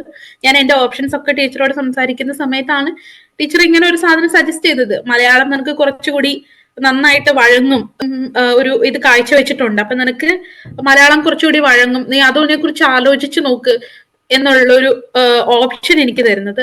ഞാൻ അതിനെക്കുറിച്ച് ആലോചിച്ചു. പക്ഷെ ആ സമയം വരെ എൻ്റെ ഒരു മനസ്സിലുണ്ടായിരുന്നത് ഞാൻ സെൻട്രൽ യൂണിവേഴ്സിറ്റികളിൽ പഠിക്കുക, ഒരു യൂണിവേഴ്സിറ്റി സെന്ററിൽ പഠിക്കണം എന്നുള്ളത് എന്റെ അപ്പോഴത്തെ ആഗ്രഹമായിരുന്നു. കോളേജിൽ ഞാനൊരു ഡിഗ്രി ചെയ്തതാണ്. അപ്പൊ എനിക്ക് കുറച്ചുകൂടി ഉയർന്ന ഒരു യൂണിവേഴ്സിറ്റിയിൽ പഠിക്കണം എന്നുണ്ടായിരുന്നു. ഒരു യൂണിവേഴ്സിറ്റി സെന്ററിൽ പോയി പഠിക്കണം എന്നുണ്ടായിരുന്നു. പിന്നെ ഏത് പഠിക്കുവാണെങ്കിലും അതിന്റെ ബെസ്റ്റിൽ പോയി പഠിക്കണം എന്നുള്ളൊരു ആഗ്രഹം കൂടി അപ്പൊ ഇങ്ങനെ മനസ്സിലുണ്ടായിരുന്നു. അപ്പൊ മലയാളം എടുക്കുകയാണെങ്കിൽ മലയാളത്തിന്റെ ബെസ്റ്റ് സെന്റർ എവിടെയാണ്, അപ്പൊ അവിടെ പോയി പഠിക്കാം. അങ്ങനെ ഞാൻ പലരോടും അന്വേഷിച്ചപ്പോ കാലടി ശ്രീ ശങ്കരാചാര്യ യൂണിവേഴ്സിറ്റി ആണ് അതിന് പറ്റിയ സ്ഥലം എന്ന് എനിക്ക് മനസ്സിലായി. ഞാൻ അതിന്റെ എൻട്രൻസിന് വേണ്ടി പ്രിപ്പയർ ചെയ്തു. എൻട്രൻസ് എഴുതി, അവിടെ കിട്ടി. ഞാൻ ക്ലാസ് ചെല്ലുമ്പോൾ എന്റെ ക്ലാസ്സിൽ ഞാൻ കുറച്ച് ലേറ്റ് ആയിട്ടാണ്, എനിക്ക് അഡ്മിഷൻ കിട്ടാൻ കുറച്ച് ലേറ്റ് ആയി. ഞാൻ ക്ലാസ്സിൽ ചെല്ലുമ്പോൾ എന്റെ ക്ലാസ്സിൽ 20 പേരോളം ഉണ്ടായിരുന്നു. ആ ക്ലാസ്സിൽ ഞാൻ മാത്രമാണ് വേറൊരു ബാക്ക്ഗ്രൗണ്ടിൽ നിന്ന് വന്നിട്ടുള്ളതുണ്ടായിരുന്നത്. പക്ഷെ ബാക്കി എല്ലാവരും MA മലയാളം പഠിച്ചു വന്നവരായിരുന്നു. പക്ഷെ അത് ഒരിക്കലും ആദ്യത്തെ കുറച്ച് ക്ലാസ്സുകളിൽ എനിക്കത് ആദ്യത്തെ ഒരു സെമസ്റ്ററോളം എനിക്കതൊരു ബുദ്ധിമുട്ടായി തോന്നിയിരുന്നെങ്കിലും അവിടുത്തെ അധ്യാപകർ പലരും നമ്മളോട് സംസാരിക്കുമ്പോൾ എനിക്ക് മനസ്സിലായി അവർ ആരും മലയാളം ബാക്ക്ഗ്രൗണ്ട് അല്ല അവരുടെ പ്രീ ഡിഗ്രിക്ക് ചെയ്തിരുന്നത്. അവരെല്ലാവരും വേറെ സബ്ജക്റ്റുകൾ പഠിച്ച് പിന്നീട് മലയാളം ഇഷ്ടപ്പെട്ട് വന്നവരാണ്. അപ്പൊ അങ്ങനെ നമുക്കൊരു സാധനത്തോട് ഇഷ്ടമുണ്ടെങ്കിൽ അത് നമുക്ക് ഏത് സമയത്തും പഠിച്ചെടുക്കാൻ പറ്റും. നമ്മൾ MA മലയാളം പഠിച്ചാൽ മാത്രമേ നമുക്ക് BA മലയാളം പഠിച്ചാൽ മാത്രമേ MA മലയാളം പഠിക്കാൻ പറ്റുള്ളൂ. അല്ലെങ്കിൽ പ്ലസ് ടുന് ഹ്യൂമാനിറ്റീസ് എടുത്താൽ മാത്രമേ നമുക്ക് സോഷ്യോളജിയോ ഹിസ്റ്ററിയോ ജിയോഗ്രഫിയോ ഒക്കെ പഠിക്കാൻ പറ്റുള്ളൂ. അങ്ങനെയൊന്നും ഇല്ല എന്നുള്ളൊരു സാധനം. ഏത് സമയത്തും ആ വിഷയത്തിലുള്ള താല്പര്യമാണ് നമ്മളെ അവിടെ പിടിച്ചിർത്തുന്നത്, നമ്മളത് പഠിക്കാൻ ഇതാക്കുന്നത് എന്നുള്ളതാണ്. അപ്പോൾ അങ്ങനെയാണ് ഞാൻ കാലടിയിൽ മലയാളം ഡിപ്പാർട്ട്മെന്റിൽ എത്തിയത്. അവിടെ നിന്നാണ് പിന്നെ ഇങ്ങോട്ടുള്ളൊരു വഴി ഉണ്ടാകുന്നത്. അതും ഞാൻ ആ സമയത്ത് ഞാൻ കാലടിയിൽ എത്തിയപ്പോൾ തന്നെയുള്ള എന്റെ ലക്ഷ്യം, ഞാൻ കാലടിയിൽ ജോയിൻ ചെയ്യുന്നതിന് മുന്നേ ഉള്ള എന്റെ ലക്ഷ്യം, ഞാൻ നെറ്റ് എഴുതിയെടുക്കുന്നു. MAക്ക് ചേർന്നാൽ ഞാൻ നെറ്റ് ആദ്യ വർഷം കഴിയുമ്പോൾ ആദ്യത്തെ ഇത് എഴുതുമെന്നും ആ സമയത്ത് ഞാൻ നെറ്റ് എഴുതിയെടുക്കും. രണ്ടാമത്തെ നെറ്റ് പരീക്ഷയിൽ JRF നേടും. അതാണ് എന്റെ ഒരു ഞാൻ എന്നെ തന്നെ ഉറപ്പിച്ച് ഞാൻ അവിടെ പോയിട്ടുണ്ടായിരുന്നു. അങ്ങനെയായിരുന്നു വിചാരിച്ചതുപോലെ. ആദ്യത്തെ വർഷം ഞാൻ എഴുതുന്നില്ല ഞാൻ തീരുമാനിച്ചിരുന്നു. കാരണം എനിക്കൊരു ബാക്ക്ഗ്രൗണ്ട് ഉണ്ടാക്കാൻ കുറച്ച് സമയം വേണമായിരുന്നു. കാരണം MA മലയാളം പഠിച്ചിട്ടില്ലാത്തത് കൊണ്ട് പല മേഖലയിലും കൂടുതൽ പഠിക്കേണ്ടതുണ്ടായിരുന്നു. BA മലയാളം പഠിക്കാത്തത് കൊണ്ട്. അപ്പൊ അതിനുവേണ്ടി ഞാൻ ഒരു വർഷം മാറ്റിവെച്ചു. രണ്ടാമത്തെ വർഷം ആദ്യത്തെ തവണ എനിക്ക് നെറ്റ് കിട്ടി, രണ്ടാമത്തെ തവണ JRF കിട്ടി. അപ്പൊ ഞാന് അവിടെ തന്നെ, അതായത് കേരളത്തിൽ എവിടെയെങ്കിലും തന്നെ റിസർച്ച് ചെയ്യാം, PhD ചെയ്യാം എന്ന് ഉറപ്പിച്ച് ഇരിക്കുകയായിരുന്നു. ആ സമയത്താണ് ഇവിടത്തെ പ്രൊഫസർ മലയാളം പഠിക്കാനായിട്ട് കേരളത്തിൽ വരുന്നത്. അപ്പോ എന്റെ ഇപ്പോഴത്തെ സൂപ്പർവൈസർ പുള്ളി അദ്ദേഹത്തിന് മുമ്പും കേരളത്തിൽ വന്നിട്ടുണ്ട് ഇങ്ങനെ ഡിജിറ്റൈസിങ് പ്രൊജക്ടുകളുടെ ഒക്കെ ഭാഗമായിട്ട്. പക്ഷെ ഈ ലിപിയിലുള്ള കൂടുതൽ മാനുസ്ക്രിപ്റ്റുകൾ വായിക്കണമെങ്കിൽ മലയാളം അറിയണം എന്നുള്ളത് കൊണ്ട് മലയാളം പഠിക്കാനായിട്ട് അദ്ദേഹം കേരളത്തിൽ എന്റെ യൂണിവേഴ്സിറ്റിയിൽ വന്നു. ഹിസ്റ്ററി ഡിപ്പാർട്ട്മെന്റിന്റെ അതിഥിയായിട്ടാണ് അദ്ദേഹം വന്നത്. ആ സമയത്ത് മലയാളം ഡിപ്പാർട്ട്മെന്റിനെ, ഹിസ്റ്ററി ഡിപ്പാർട്ട്മെന്റിനെ സമീപിക്കുകയാണ് ചെയ്തത്. ആർക്കെങ്കിലും മലയാളം പഠിപ്പിക്കാൻ പറ്റുമോ എന്ന് എന്റെ HOD ചോദിച്ചു. പക്ഷെ എന്റെ ഡിപ്പാർട്ട്മെന്റിൽ ആർക്കും മലയാളം ഇംഗ്ലീഷിൽ പഠിപ്പിക്കാനുള്ളൊരു പ്രശ്നം ഉണ്ടായിരുന്നു. കാരണം ഈ പ്രൊഫസറെ പഠിപ്പിക്കുമ്പോൾ ഇംഗ്ലീഷിലാണല്ലോ പഠിപ്പിക്കേണ്ടത്. അപ്പൊ മലയാളത്തിൽ പഠിപ്പിച്ച് വർഷങ്ങളോളം എക്സ്പീരിയൻസ് ഉള്ള ആളുകൾ ഉണ്ടായിരുന്നു. പിന്നെ പഠിപ്പിക്കാൻ കഴിയുമെങ്കിലും പല അധ്യാപകരൊക്കെ തിരക്കിലാണ്. അപ്പോൾ വിദ്യാർത്ഥികൾക്ക് മാത്രമേ അങ്ങനെ എന്തെങ്കിലും കൈകാര്യം ചെയ്യാൻ പറ്റുള്ളൂ. അപ്പൊ ഞാൻ ആ സമയത്ത്, ഞാൻ ഡിഗ്രിക്ക് പഠിക്കുമ്പോൾ തന്നെ ഞാൻ അസാപ്പിന്റെ ട്രെയിനിങ്ങിനൊക്കെ പോയി. അസാപ്പിന്റെ സ്കിൽ ഒരു ട്രെയിനി ആയിട്ട് ഞാൻ വർക്ക് ചെയ്യുന്നുണ്ടായിരുന്നു ആ സമയത്ത്. അത് ഞാൻ ഡിസ്കണ്ടിന്യൂ ചെയ്ത, പക്ഷെ അതിന്റെ യൂണിവേഴ്സിറ്റിയിൽ എല്ലാവർക്കും അറിയാമായിരുന്നു. കാരണം മൂവാറ്റുപുഴയിലുള്ള സ്കൂളാണ് ഞാൻ വർക്ക് ചെയ്തത്. അപ്പൊ രാവിലെ അവിടെ എത്തുമ്പോൾ ഞാൻ ആദ്യത്തെ ക്ലാസ്സുകൾക്കൊക്കെ ഒരു 10-15 മിനിറ്റ് ലേറ്റ് ആവും. അതുകൊണ്ട് എന്റെ ഡിപ്പാർട്ട്മെന്റിൽ എല്ലാവർക്കും അറിയായിരുന്നു ഞാൻ ഇവിടെ ഇംഗ്ലീഷ് ട്രെയിനി ആയിട്ട് വർക്ക് ചെയ്യുന്ന കാര്യം. അപ്പോ അതുകൊണ്ട് എന്റെ HOD എന്നോട് ചോദിച്ചു നിനക്ക് പഠിപ്പിക്കാൻ പറ്റുമോ എന്ന്. അപ്പൊ ഞാൻ ആ ജോലി ഡിസ്കണ്ടിന്യൂ ചെയ്തിട്ടിരിക്കുന്ന സമയമായിരുന്നു. അപ്പൊ ഞാനും വിചാരിച്ചു എനിക്കൊരു പാർട്ട് ടൈം ജോലി ആവും എന്നുള്ള രീതിക്കാണ് ഞാനത് എടുക്കുന്നത്. അങ്ങനെ ഞങ്ങൾ തമ്മിലുള്ള പല സംഭാഷണം, ഞാൻ അദ്ദേഹത്തെ മലയാളം പഠിപ്പിക്കുന്നതിന്റെ ഇടയിലാണ് എന്റെ റിസർച്ച് താല്പര്യങ്ങൾ മനസ്സിലാക്കുകയും ലിപി ചരിത്രത്തിൽ എനിക്ക് താല്പര്യം ഉണ്ടെന്ന് പറയുകയും ഈ ലിപി എനിക്ക് പരിചയപ്പെടുത്തുകയും എന്നാൽ ഇതിനെക്കുറിച്ച് കൂടുതൽ പഠിക്കാം എന്ന് ഞാൻ തീരുമാനിക്കുകയൊക്കെ ചെയ്തതിന്റെ ഭാഗമായിട്ടാണ് അദ്ദേഹം ക്ഷണിച്ചിട്ടാണ് ഞാൻ ഇവിടെ അപ്ലൈ ചെയ്യുന്നത്. അപ്പോ അദ്ദേഹം പറഞ്ഞു എനിക്ക് ഇതിൽ കൂടുതൽ പഠിച്ചാൽ കൊള്ളാമെന്നുണ്ട്, നിനക്ക് എന്റെ കൂടെ റിസർച്ച് ചെയ്യാൻ താല്പര്യം ഉണ്ടെങ്കിൽ ചരിത്രത്തിൽ ഒരു MA ചെയ്യൂ എന്ന് പറഞ്ഞിട്ട് അദ്ദേഹമാണ് എന്നെ ഇവിടെ അപ്ലൈ ചെയ്യാൻ സഹായിച്ചതും എന്റെ മെറ്റീരിയൽസ് ഒക്കെ ഒന്നുകൂടെ നോക്കിയതും എല്ലാം. അപ്പോ അങ്ങനെയാണ് ഇവിടേക്ക് എത്തിപ്പെടുന്നത്. ഇവിടെ ഇപ്പോ യൂറോപ്യൻ സെൻട്രൽ യൂണിവേഴ്സിറ്റിയിൽ ഇപ്പോ ചരിത്രത്തിൽ മാസ്റ്റേഴ്സ് ചെയ്യാണോ ചെയ്യുന്നത്, അതോ മാസ്റ്റേഴ്സിനായിരുന്നു ഞാൻ ഇവിടെ വന്നത്. കാരണം ചരിത്രത്തിൽ ഒരു ബാക്ക്ഗ്രൗണ്ടും ഇല്ലാത്തതുകൊണ്ട് തന്നെ ഞാൻ 2 വർഷത്തെ ഒരു മാസ്റ്റേഴ്സ് ചെയ്യാൻ തീരുമാനിച്ചു. ഇതേ ഡിപ്പാർട്ട്മെന്റിൽ തന്നെ. ഞാൻ മിഡീവൽ സ്റ്റഡീസ് എന്നുള്ള ഡിപ്പാർട്ട്മെന്റ് ആയിരുന്നു. അപ്പോൾ മിഡീവൽ സ്റ്റഡീസിൽ MA ഞാൻ ചെയ്തു. ഇപ്പോ മിഡീവൽ സ്റ്റഡീസും ഹിസ്റ്ററി ഡിപ്പാർട്ട്മെന്റും കൂടെ ജോയിൻ ചെയ്ത ഡിപ്പാർട്ട്മെന്റ് ഓഫ് ഹിസ്റ്റോറിക്കൽ സ്റ്റഡീസ് ആണ്. അപ്പൊ ഞാൻ അതിലാണ് ഇപ്പൊ PhD 2ാം വർഷം കഴിഞ്ഞു, 3ാം വർഷത്തിലേക്ക് പ്രവേശിക്കുന്നു. വളരെ രസകരമായി അതിശയം വളരെ ഇൻട്രസ്റ്റിംഗ് ആയിട്ടുള്ള ഒരു കാര്യമാണ് ഇപ്പോൾ ഇവിടെ ശരണ്യ പറഞ്ഞതിൽ. ഒരു കരിയർ കൗൺസിലർ എന്ന രീതിയിൽ ഞാൻ അതിനെ വായിച്ചെടുത്തത് രണ്ട് കാര്യങ്ങളും കൂടിയാണ്. ഒന്ന്, ഈ കരിയർ ഡെവലപ്മെന്റിൽ രണ്ട് തരം സമീപനങ്ങളുണ്ട്. ഒന്ന്, ഒരു കുട്ടി ഹയർ സെക്കൻഡറി ലെവലോ ഹൈസ്കൂൾ ലെവലോ തന്നെ താൻ മുന്നോട്ട് പോകേണ്ട മേഖലയെക്കുറിച്ച് കൃത്യമായ ധാരണ ഉണ്ടാക്കുകയും അവന്റെ അഭിരുചിക്ക് അനുസരിച്ചുള്ള ഒരു മേഖല സെലക്ട് ചെയ്ത് അതിലൂടെ തന്നെ കൃത്യമായി യാത്ര ചെയ്ത് പോകുക എന്നുള്ളതാണ് ഒരു കാഴ്ചപ്പാട്. മറ്റൊന്ന്, ഇപ്പോൾ ശരണ്യ ഇവിടെ പറഞ്ഞ പോലെ സ്വാഭാവികമായി നമുക്ക് ഓരോ ഘട്ടത്തിലും ഉണ്ടാകുന്ന തിരിച്ചറിവുകളിൽ നിന്ന് പുതിയ ആ ഒരു തീരുമാനം എടുക്കുകയും ആ തീരുമാനം അനുസരിച്ച് മുന്നോട്ട് പോവുകയും ചെയ്യാം. അപ്പം ഇവിടെ ശരണ്യയുടെ ഒരു ഈ കരിയറിലേക്കുള്ള യാത്ര നോക്കിയാൽ എനിക്ക് മനസ്സിലാവുന്നത്, പുറമേ നിന്ന് നോക്കിക്കഴിഞ്ഞാൽ യാദൃച്ഛികതകൾ ഉള്ളതായിട്ട് തോന്നും. അതേസമയം യാദൃച്ഛികത അല്ല, മറിച്ച് കൃത്യമായ ചില ചവിട്ടുപടികൾ ഇതിനകത്ത് ഓരോ ഘട്ടത്തിലും ഉണ്ടാവുന്നുണ്ട്, അഥവാ പരസ്പരം ഇന്റർലിങ്കിങ് നടന്നിട്ടുണ്ട്. ഞാൻ ശ്രദ്ധിച്ച ഒരു വാചകം, മലയാളം ഇംഗ്ലീഷിൽ പഠിപ്പിക്കാനുള്ള സ്കില്ലുള്ള ആളുകൾ ആ സമയത്ത് കുട്ടികൾക്കിടയിൽ വേറെ ആരും ഉണ്ടായിരുന്നില്ല എന്നുള്ളത് പറഞ്ഞു. അപ്പം മലയാളം ഇംഗ്ലീഷിൽ പഠിപ്പിക്കുക എന്നൊരു സ്കില്ലാണ് ഇവിടെ സത്യത്തിൽ ശരണ്യയുടെ ഒരു ചവിട്ടുപടിയായിട്ട് മാറുന്നത്. ഈ പ്രൊഫസറിലേക്കുള്ള ഒരു ബന്ധം അത് വളരാനുള്ള കാരണം അതാണ്, അല്ലേ? അതെ, അതാ ഞാൻ പറഞ്ഞത്. ഒരു കാലത്ത് ഞാൻ എടുത്ത കോഴ്സുകളെ ഞാൻ റിഗ്രറ്റ് ചെയ്യുന്നില്ല എന്നുള്ളത്. കാരണം ഈ ഫങ്ഷണൽ ഇംഗ്ലീഷ് ഞാൻ എടുത്തത് വേറെ ഉദ്ദേശത്തിന് വേണ്ടിയായിരുന്നു. പക്ഷെ അതിൽ നിന്ന് എനിക്ക് കിട്ടിയിട്ടുള്ള പാഠങ്ങൾ എനിക്ക് എന്റെ ജീവിതത്തിൽ എപ്പോഴും ഉപയോഗപ്പെട്ടിട്ടുണ്ട്. അതുകൊണ്ട് ഞാൻ എടുത്ത കോഴ്സുകളൊന്നും ഞാൻ റിഗ്രറ്റ് ചെയ്യുന്നില്ല. പക്ഷെ ആ കോഴ്സുകളൊക്കെ തന്നെയാണ് എന്നെ ഇവിടെ എത്തിച്ചത്. അതുപോലെ അസാപ്പിലെ ജോലിയും അതിനകത്തൊരു പങ്ക് വഹിച്ചു. കാരണം അതെ അതെ അതെ കമ്മ്യൂണിക്കേറ്റീവ്, അത് 3 വർഷം നമ്മൾ ഇംഗ്ലീഷ് പഠിക്കുന്നുണ്ടെങ്കിലും, ഇംഗ്ലീഷ് ലിറ്ററേച്ചർ ആയിട്ട് പഠിക്കുന്നുണ്ടെങ്കിലും, ഇംഗ്ലീഷ് ഉപയോഗിക്കാനുള്ള ഒരു കോൺഫിഡൻസ് കിട്ടിയത് അസാപ്പിന്റെ നമുക്കൊരു ട്രെയിനിങ് ഉണ്ടായിരുന്നു. ആ ട്രെയിനിങ്ങിൽ നിന്നാണ്. 30 ദിവസം ആയിരുന്നു എന്നാണ് എന്റെ ഓർമ്മ. എനിക്ക് കൃത്യം 20-30 ദിവസം ആയിരുന്നു. അത്രയും ദിവസം നമ്മൾ ഒരു ക്യാമ്പസിൽ ഇംഗ്ലീഷ് മാത്രം പറയുന്നു. അപ്പൊ അന്ന് നമ്മളോട് പറഞ്ഞൊരു വാചകമുണ്ട്, ഫസ്റ്റ് ദിവസത്തെ ട്രെയിനിങ്ങിൽ നമ്മളോട് പറഞ്ഞൊരു വാചകമുണ്ട്, നിങ്ങള് എന്താ പറയാ, മണ്ടത്തരം പറയാനുള്ള കോൺഫിഡൻസ് ഇംഗ്ലീഷിൽ ഉണ്ടാക്കിയെടുക്കാന്നുള്ളത്. നമ്മുടെ ഭാഷയിൽ നമ്മളത് പറയുമ്പോൾ നമ്മൾ മണ്ടത്തരാണോ പറയുന്നത് നമ്മൾ ആലോചിക്കാറില്ലല്ലോ. അപ്പൊ ആ ഒരു കോൺഫിഡൻസ് ഉണ്ടായി ഇംഗ്ലീഷിൽ നമുക്ക് എന്തും പറയാൻ പറ്റും എന്നുള്ള ഒരു വാചകത്തിൽ നിന്നാണ് ഇംഗ്ലീഷ് സംസാരിക്കാനുള്ള കോൺഫിഡൻസ് ഡെവലപ്പ് ചെയ്യുന്നത്. അപ്പൊ എല്ലാ കാലത്തും ഇംഗ്ലീഷ് സംസാരിക്കാനുള്ള കോൺഫിഡൻസ് കിട്ടിയിട്ടുള്ളത് എവിടെ നിന്നാണെന്ന് ചോദിച്ചാൽ അത് അസാപ്പിൽ നിന്നാണ്. അസാപ്പിന്റെ ആ ട്രെയിനിങ്ങിൽ നിന്നാണ് നമുക്ക് ഇംഗ്ലീഷ് അറിയാം. ഇംഗ്ലീഷ് ഗ്രാമറും ഒക്കെ നമ്മൾ പഠിച്ചിട്ടുണ്ടെങ്കിലും അത് ഉപയോഗിക്കാനുള്ള ഒരു ഇത് കിട്ടുന്നത് അസാപ്പിൽ നിന്നാണ്. എന്തായാലും ഇവിടെ ഈ ഒരു ഇന്റർവ്യൂ കാണുന്ന കുട്ടികൾക്ക് ഒരുപാട് പുതിയ തലങ്ങളിലേക്ക് ചിന്തിച്ചു പോകാൻ പറ്റുന്ന കാര്യങ്ങൾ ഇതിലുണ്ട്. ഇപ്പൊ ഒരു പഠനത്തോടൊപ്പം പലപ്പോഴും ചെയ്യുന്ന പാർട്ട് ടൈം ജോബ് എങ്ങനെയാണ് നമ്മുടെ ഒരു സ്കിൽ ഡെവലപ്മെന്റിനെ സഹായിക്കുന്നത്, നമ്മുടെ ആത്മവിശ്വാസത്തെ അതെങ്ങനെയാണ് സഹായിക്കുന്നത്. അതുപോലെ വ്യത്യസ്ത ബ്രാഞ്ചുകളിലേക്ക് പലപ്പോഴും ഷിഫ്റ്റ് ചെയ്ത് മാറിപ്പോകുന്ന കുട്ടികളുണ്ട്. ഇവര് ഏതെങ്കിലുമൊക്കെ ഘട്ടത്തിൽ അവർ ആത്മവിശ്വാസം നഷ്ടപ്പെട്ടു പോകുന്നത് വരെ കാണാറുണ്ട്. കാരണം ഞാൻ ഇത്രയും കാലം ചെയ്ത് പാഴായി പോയോ. മറിച്ച് അതൊന്നുമല്ല, ഓരോ തവണയും നമ്മൾ ജീവിതത്തിൽ നേടുന്ന അറിവുകൾ മറ്റൊരു യാത്രയ്ക്ക് നമ്മളെ സഹായിക്കുന്നുള്ള വലിയൊരു തിരിച്ചറിവും കൂടി. പരീക്ഷിക്കാതെ നമുക്കൊന്നും അറിയില്ലല്ലോ തെറ്റാണ് ശരിയാണോ എന്ന്. അപ്പൊ ആ ഒരു പരീക്ഷണങ്ങൾ എല്ലാ കാലത്തും പരീക്ഷണത്തിലെ നിഗമനങ്ങൾ എല്ലാ കാലത്തും സഹായിച്ചിട്ടുണ്ട്. അത് തന്നെ ഒരു ഗവേഷണമാണ് നമ്മുടെ ഒരു ഘട്ടം.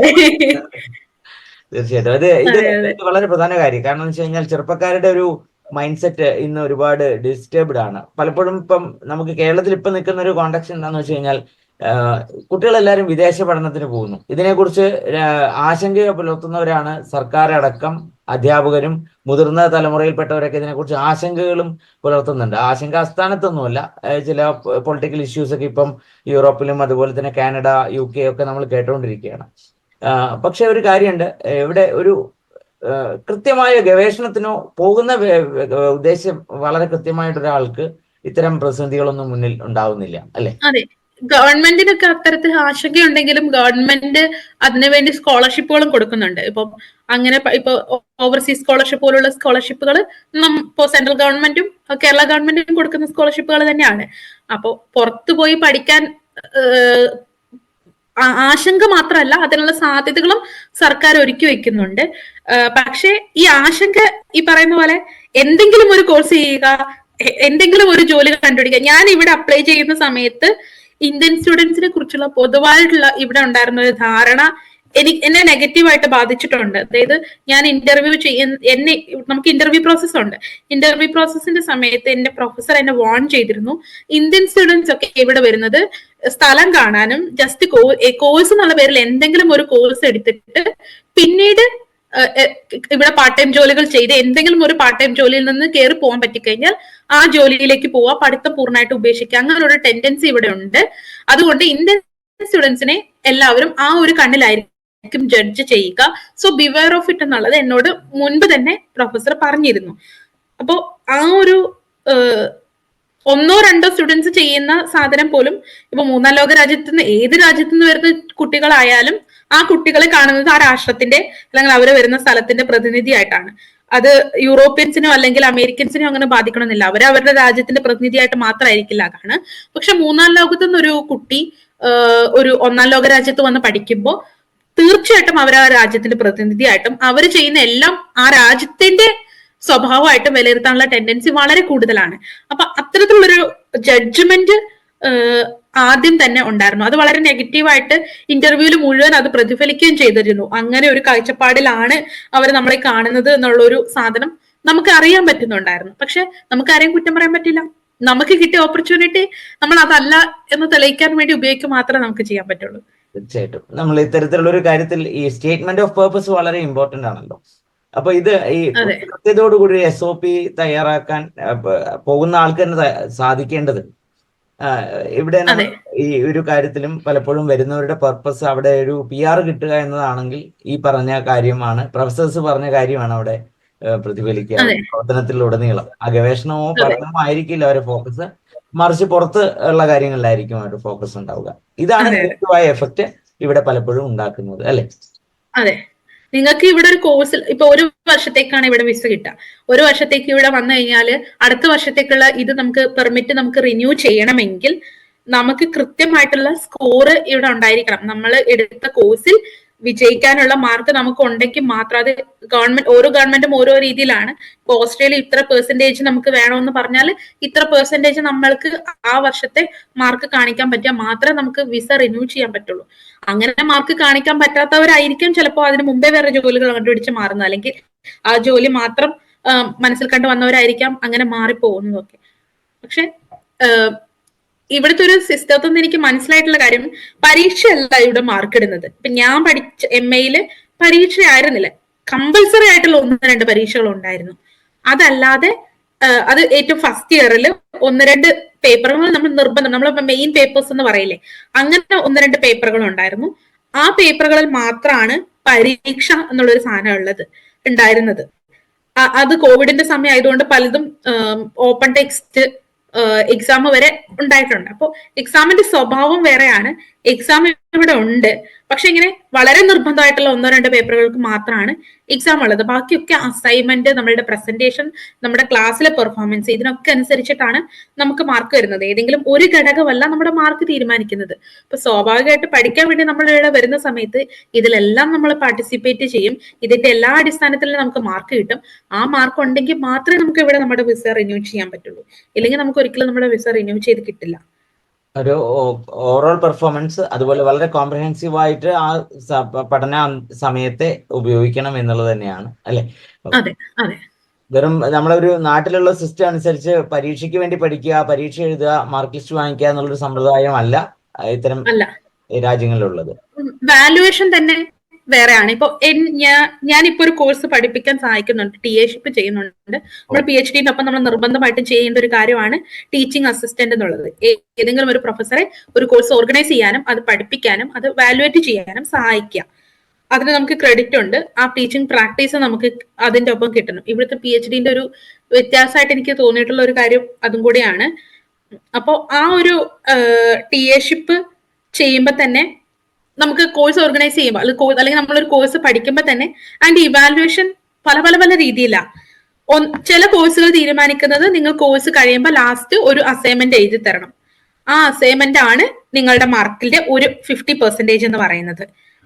ചില പ്രൊഫസേഴ്സ് തീരുമാനിക്കുന്നത് 2 ആഴ്ച കൂടുമ്പോൾ അല്ലെങ്കിൽ ഏതെങ്കിലും ഒരു 3 ആഴ്ച ഫിക്സ് ചെയ്തിട്ട് ഈ 3 ആഴ്ചകളിൽ ക്ലാസ്സിൽ നിന്ന് ഒരു ആഴ്ച കഴിയുമ്പോൾ ആ ആഴ്ചയിലെ ക്ലാസ്സിൽ നിങ്ങൾക്ക് ആ ക്ലാസ്സിലെ ആഴ്ചയിൽ വായിക്കാനുള്ള പുസ്തകങ്ങൾ നേരത്തെ തന്നിട്ടുണ്ടാവും, ആർട്ടിക്കിളുകൾ, ആ ക്ലാസ്സിലെ ഡിസ്കഷൻ ഉണ്ടാവും, ആ ക്ലാസ്സിൽ ഏതെങ്കിലും ഒരു കുട്ടി പ്രസന്റ് ചെയ്തിട്ടുണ്ടാവും. ഇതിൽ 3-ൽ നിന്നും നിങ്ങൾക്ക് ആ ക്ലാസ്സിൽ നിന്ന് എന്താണ് മനസ്സിലായത്, അതിൽ നിങ്ങളുടെ അഭിപ്രായം എന്താണെന്നുള്ള ഒരു 1.5 പേജ് 2 പേജ് എഴുതി കൊടുക്കുക. അങ്ങനെ ഒരു 3-4 ചെറിയ ചെറിയ അസൈൻമെന്റുകൾ ഉണ്ടാവും. ക്ലാസ് ജേണൽ എന്നാണ് അതിന് പറയാ. അങ്ങനത്തെ ഒരു 3-4 ജേണൽ ഒരു സെമസ്റ്ററിലേക്ക്, ഇവിടെ ഒരു സെമസ്റ്റർ എന്ന് പറഞ്ഞാൽ 12 ആഴ്ചയാണ്. അപ്പൊ ഈ 12 ആഴ്ചയിലെ ക്ലാസ്സിൽ ഒരു 3-4 ക്ലാസ്സുകളിലേക്ക് ഈ ജേണൽ എന്നുള്ള ഒരു അസൈൻമെന്റ് ഉണ്ടാവും. ആ 4 അസൈൻമെന്റ് വെക്കും. നിങ്ങൾ ഒരു പ്രസന്റേഷൻ ക്ലാസ്സിൽ ചെയ്യുകയും ചെയ്തു കഴിഞ്ഞാൽ നിങ്ങളുടെ പണി കഴിഞ്ഞു. നിങ്ങൾ പിന്നെ ബാക്കി നിങ്ങളുടെ ക്ലാസ്സിൽ എത്രത്തോളം നിങ്ങൾ സംശയം ചോദിച്ചിട്ട്, സംശയമല്ല ഡിസ്കഷനിൽ പങ്കെടുത്തിട്ടുണ്ട് എന്നുള്ളതും കൂടെ ചേർത്ത് കഴിഞ്ഞാൽ എത്രത്തോളം ക്ലാസ്സുകൾ നിങ്ങൾ അറ്റൻഡ് ചെയ്തിട്ടുണ്ട് അത്രയും കൂടെ കാൽക്കുലേറ്റ് ചെയ്തിട്ടാണ് നിങ്ങളുടെ സ്കോർ വരിക. അല്ലാതെ ആ പരീക്ഷയ്ക്ക് വേണ്ടി മാത്രം നിങ്ങൾ എന്ത് പഠിച്ച ആ പേപ്പറിൽ നിങ്ങൾ എന്ത് എഴുതിയെന്ന് വെച്ചിട്ട് നിങ്ങളെ ആരും വാല്യുവേറ്റ് ചെയ്യില്ല.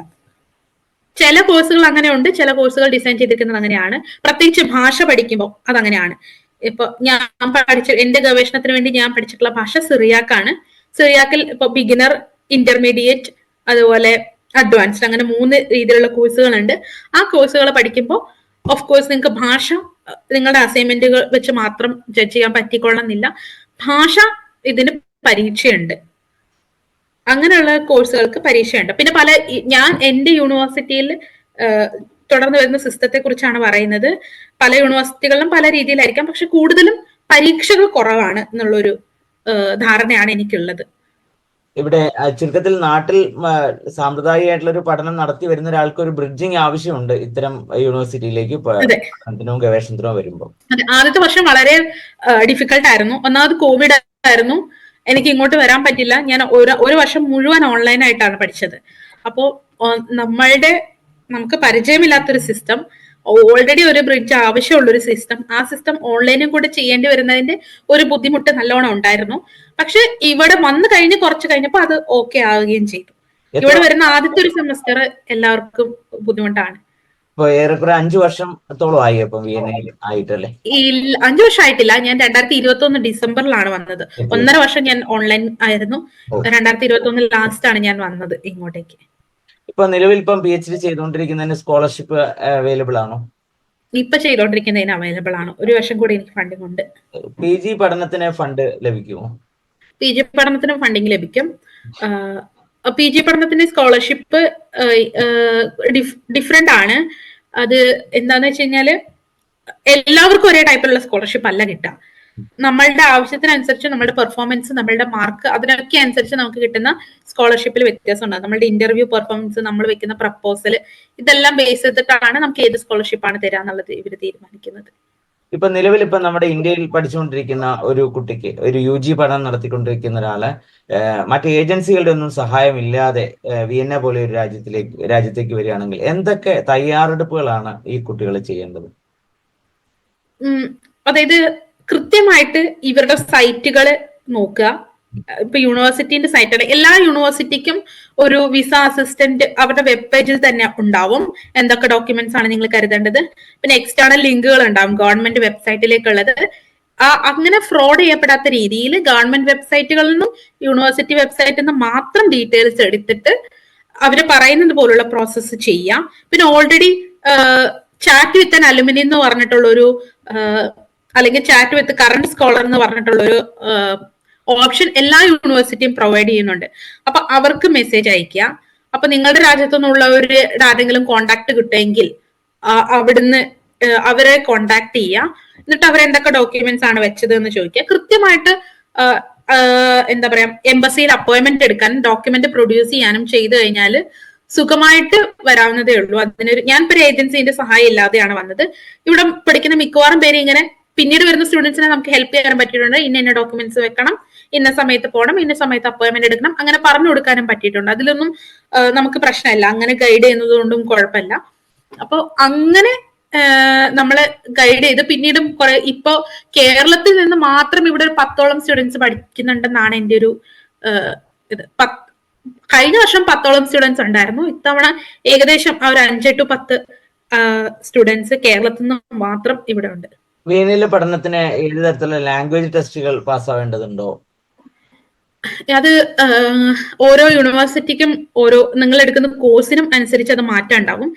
വിയന്നയുടെ ഒഫീഷ്യൽ ലാംഗ്വേജ് ജർമ്മൻ ആണ്. അതുകൊണ്ട് ജർമ്മൻ അറിഞ്ഞു കഴിഞ്ഞാൽ കുറെ കൂടി നിങ്ങൾക്ക് എടുക്കാൻ പറ്റുന്ന കോഴ്സിന്റെ സാധ്യതയും ഒക്കെ വ്യത്യാസമായിരിക്കും. പക്ഷെ ഈ സെൻട്രൽ യൂറോപ്യൻ യൂണിവേഴ്സിറ്റി എന്ന് പറയുന്നത് ഒരു അമേരിക്കൻ യൂണിവേഴ്സിറ്റി ആണ്. അതുകൊണ്ട് തന്നെ ഇവിടുത്തെ ഒഫീഷ്യൽ ഭാഷ ഇംഗ്ലീഷ് ആണ്. ഇവിടുത്തെ ടീച്ചിങ് ലാംഗ്വേജും ഇംഗ്ലീഷ് ആണ്. അതുകൊണ്ട് ഇംഗ്ലീഷിലുള്ള ടെസ്റ്റുകൾ നിങ്ങൾ പാസ്സാവണം. IELTS പോലുള്ള ടെസ്റ്റുകൾ പാസ്സാവണം. അല്ലെങ്കിൽ അതിന് ഈക്വൽ ആയിട്ടുള്ള ഒരു സർട്ടിഫിക്കറ്റ് പ്രൊഡ്യൂസ് ചെയ്യാൻ പറ്റണം. മനസ്സിലായി. ഇപ്പൊ നിലവിൽ ഇപ്പം +2 ഒക്കെ കഴിഞ്ഞ കുട്ടികൾ തന്നെ ഇത്തരം വിദേശ പഠനത്തിന് താല്പര്യപ്പെടുന്ന ഒരു സാഹചര്യം ഇന്ത്യയിലുണ്ട്. പൊതുവിൽ എങ്ങനെയാ വിയന്നയിലുള്ള ഒരു അനുഭവം വെച്ച് നോക്കുകയാണെങ്കിൽ ഈ ഹയർ സെക്കൻഡറി കഴിഞ്ഞ് UG വരുന്ന കുട്ടികളുണ്ടോ നമ്മുടെ നാട്ടിൽ നിന്നൊക്കെ? അത്തരം കേരളത്തിൽ നിന്ന് അങ്ങനെ UG വന്ന ആരെയും എനിക്ക് പരിചയമില്ല. മറ്റ് രാജ്യങ്ങളിൽ നിന്ന് വന്നവരാണെങ്കിൽ തന്നെ അവര് UG കോഴ്സിന് 1-2 വർഷം മുമ്പ് തന്നെ ഇവിടെ വരികയും ഭാഷ പഠിക്കുന്ന ഇൻസ്റ്റിറ്റ്യൂട്ടുകളിൽ ചേർന്ന് ഭാഷ പഠിക്കുകയും അതിന്റെ ഒപ്പം തന്നെ പാർട്ട് ടൈം ജോലികൾ ചെയ്യും. അങ്ങനെയൊക്കെ ചെയ്തിട്ടാണ് UG പഠിക്കാനുള്ള ഇതിലേക്ക് അവർ എത്തുന്നത്. പക്ഷെ അങ്ങനെ പഠിക്കുമ്പോൾ തന്നെ UGക്ക് ഫെലോഷിപ്പുകൾ ഇല്ല എന്നുള്ളതാണ് എന്റെ മനസ്സിലാക്കൽ. UGക്ക് നമ്മൾ പേ ചെയ്ത് വേണം. യൂറോപ്യൻ സ്റ്റുഡൻസിന്റെ ഇവിടെ ഫീ ഇല്ലാതെ പഠിക്കാം. പക്ഷെ യൂറോപ്പിന് പുറത്തുനിന്ന് വരുന്നവർക്ക് UGക്ക് ഫീസ് അടയ്ക്കണം. ഒരു സെമസ്റ്ററിന് ഏകദേശം ഒരു 70,000 രൂപേന്റെ അടുത്ത് അടയ്ക്കേണ്ടി വരും എന്നാണ് ഒരു കുട്ടി എന്നോട് പറഞ്ഞത്. പക്ഷെ അവരുടെ രാജ്യം വേറെയാണ്, അവർ ഇന്ത്യയിൽ നിന്ന് വന്നിട്ടുള്ള ഒരു കുട്ടിയല്ല. അപ്പൊ അതുകൊണ്ട് എങ്ങനെയാണ് ഫീസ് സ്ട്രക്ചർ എന്നൊന്നും എനിക്കറിയില്ല. പിന്നെ ഇവിടെ ജീവിക്കണമെങ്കിലും ജീവിത ചെലവുകളും അത്യാവശ്യം കൂടിയൊരു സിറ്റിയാണ്. അപ്പോ അങ്ങനെ വളരെ കുറഞ്ഞ ചെലവിൽ മാത്രം ജയിച്ചു പോകാൻ പറ്റുന്ന ഒരു സിറ്റി അല്ല. അപ്പോ എന്തെങ്കിലും സ്കോളർഷിപ്പുകൾ ഉണ്ടെങ്കിൽ ഇവിടെ വന്ന് പഠിക്കാം എന്നാണ് ഞാൻ സജസ്റ്റ് ചെയ്യുള്ളൂ. അല്ലാതെ വളരെ കഷ്ടപ്പെട്ട് ഇവിടെ ഞാൻ പറഞ്ഞല്ലോ, ഒരു ബ്രിഡ്ജിങ് ആവശ്യമുള്ള സാധനമാണ്. അപ്പൊ ഇതിന് ഒത്തിരി സമയം എടുക്കുന്ന ഒരു പ്രോസസ്സാണ്. അപ്പൊ ഈ പ്രോസസ്സിനിടയ്ക്ക് നിങ്ങൾക്ക് ഒരു പാർട്ട് ടൈം ജോലി കണ്ടുപിടിക്കുക എന്ന് പറയുന്നത് അത്ര എളുപ്പമുള്ള കാര്യമല്ല. പിന്നെ പാർട്ട് ടൈം ജോലി കിട്ടുകയാണെങ്കിലും നിങ്ങൾക്ക് ജർമ്മൻ അറിഞ്ഞാലാണ് നിങ്ങൾക്ക് ഇവിടെ പാർട്ട് ടൈം ജോലികൾ കണ്ടുപിടിക്കാൻ പറ്റുള്ളൂ. ഇംഗ്ലീഷ് സ്പീക്കിംഗ് ജോബ്സ് ഉണ്ട്, പക്ഷെ വളരെ കുറവാണ്. അങ്ങനെ കിട്ടിയാലും ഇതും നിങ്ങളുടെ യൂണിവേഴ്സിറ്റി വർക്കും കൂടെ എത്രത്തോളം നിങ്ങൾക്ക് ബാലൻസ് ചെയ്യാൻ പറ്റും. നിങ്ങൾ അതിനുവേണ്ടി സ്പെൻഡ് ചെയ്യേണ്ട ടൈം ആൻഡ് എഫേർട്ട് എന്ന് പറയുന്നത് വളരെ വലുതാണ്. നാട്ടിലെ പോലെ അത്ര എളുപ്പത്തിൽ മാനേജ് ചെയ്ത് പോവാവുന്ന ഒരു കാര്യമല്ല ഈ ബ്രിഡ്ജിങ് എന്ന് പറയുന്ന സാധനം. അപ്പൊ അത്രയും എഫേർട്ട് എടുക്കാൻ കഴിവുള്ള ആളുകളാണെങ്കിൽ വരുന്നത് കൊണ്ട് കുഴപ്പമില്ല. പക്ഷെ അത്ര സേഫ് അല്ലാത്ത ഒരു ഫിനാൻഷ്യൽ ബാക്ക്ഗ്രൗണ്ടിൽ നിന്ന് വരുന്ന കുട്ടിയാണെങ്കിൽ അത്രയും എഫേർട്ട് എടുക്കാൻ നിങ്ങൾക്ക് പറ്റില്ല എങ്കിൽ അത് കുറച്ച് ബുദ്ധിമുട്ടുകൾ ഉണ്ടാക്കും. അപ്പൊ BA നാട്ടിൽ നിന്ന് കഴിഞ്ഞിട്ട് ഒരു സ്കോളർഷിപ്പോട് കൂടെ ഇവിടെ മാസ്റ്റേഴ്സ് ചെയ്യുന്നതായിരിക്കും എപ്പോഴും നല്ലത് എന്നാണ് ഞാൻ വിചാരിക്കുന്നത്. പക്ഷെ അത്രയും കാലിബർ ആയിട്ടുള്ള കുട്ടികൾ ഉണ്ടെങ്കിൽ നിങ്ങൾക്ക് BA തന്നെ ഇവിടെ ചെയ്യാൻ പറ്റുന്ന കോൺഫിഡൻസ് ഉണ്ടെങ്കിൽ ഞാൻ നിരാശപ്പെടുത്തുന്നതല്ല. പക്ഷെ ഇവിടുത്തെ നിലവിലെ അന്തരീക്ഷം വെച്ചിട്ട് ഏറ്റവും ബെസ്റ്റ് ആയിട്ടുള്ള ഒരു അപ്രോച്ച് എന്ന് പറയുന്നത് മാസ്റ്റേഴ്സിന് വരുന്നതായിരിക്കും.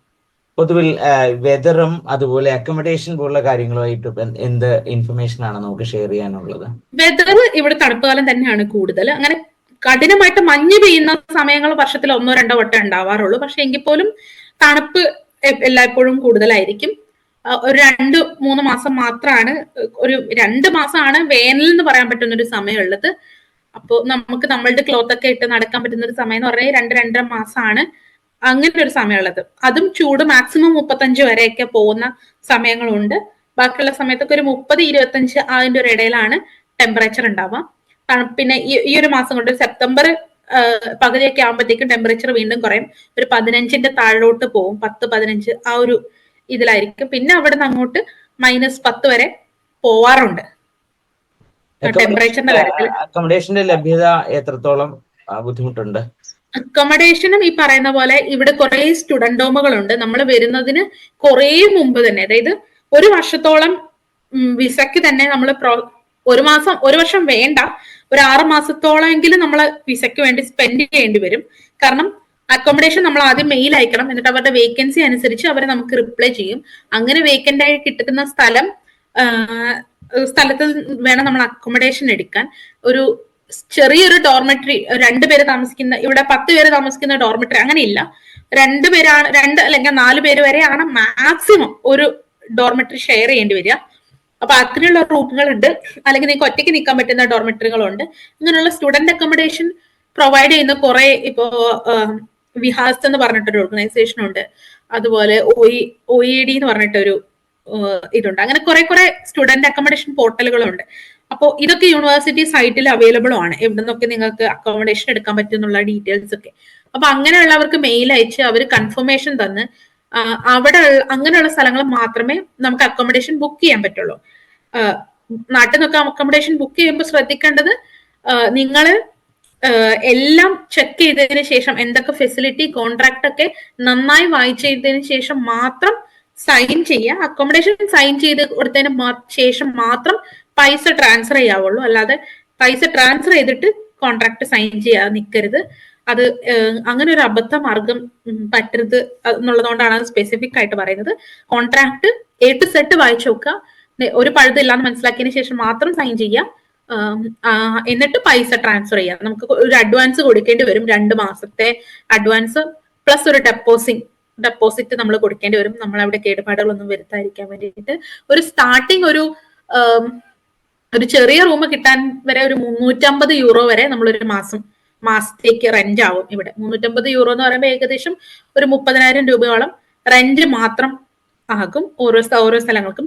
ഡോർമെറ്ററികളാണെങ്കിൽ നമുക്ക് ഈ പറയുന്ന പോലെ വേറെ കാര്യങ്ങളൊന്നും, ഇപ്പൊ അതുപോലെ ഇലക്ട്രിസിറ്റി, വാട്ടർ അങ്ങനെയുള്ള സാധനങ്ങൾ നമ്മൾ ആലോചിക്കേണ്ടി വരില്ല.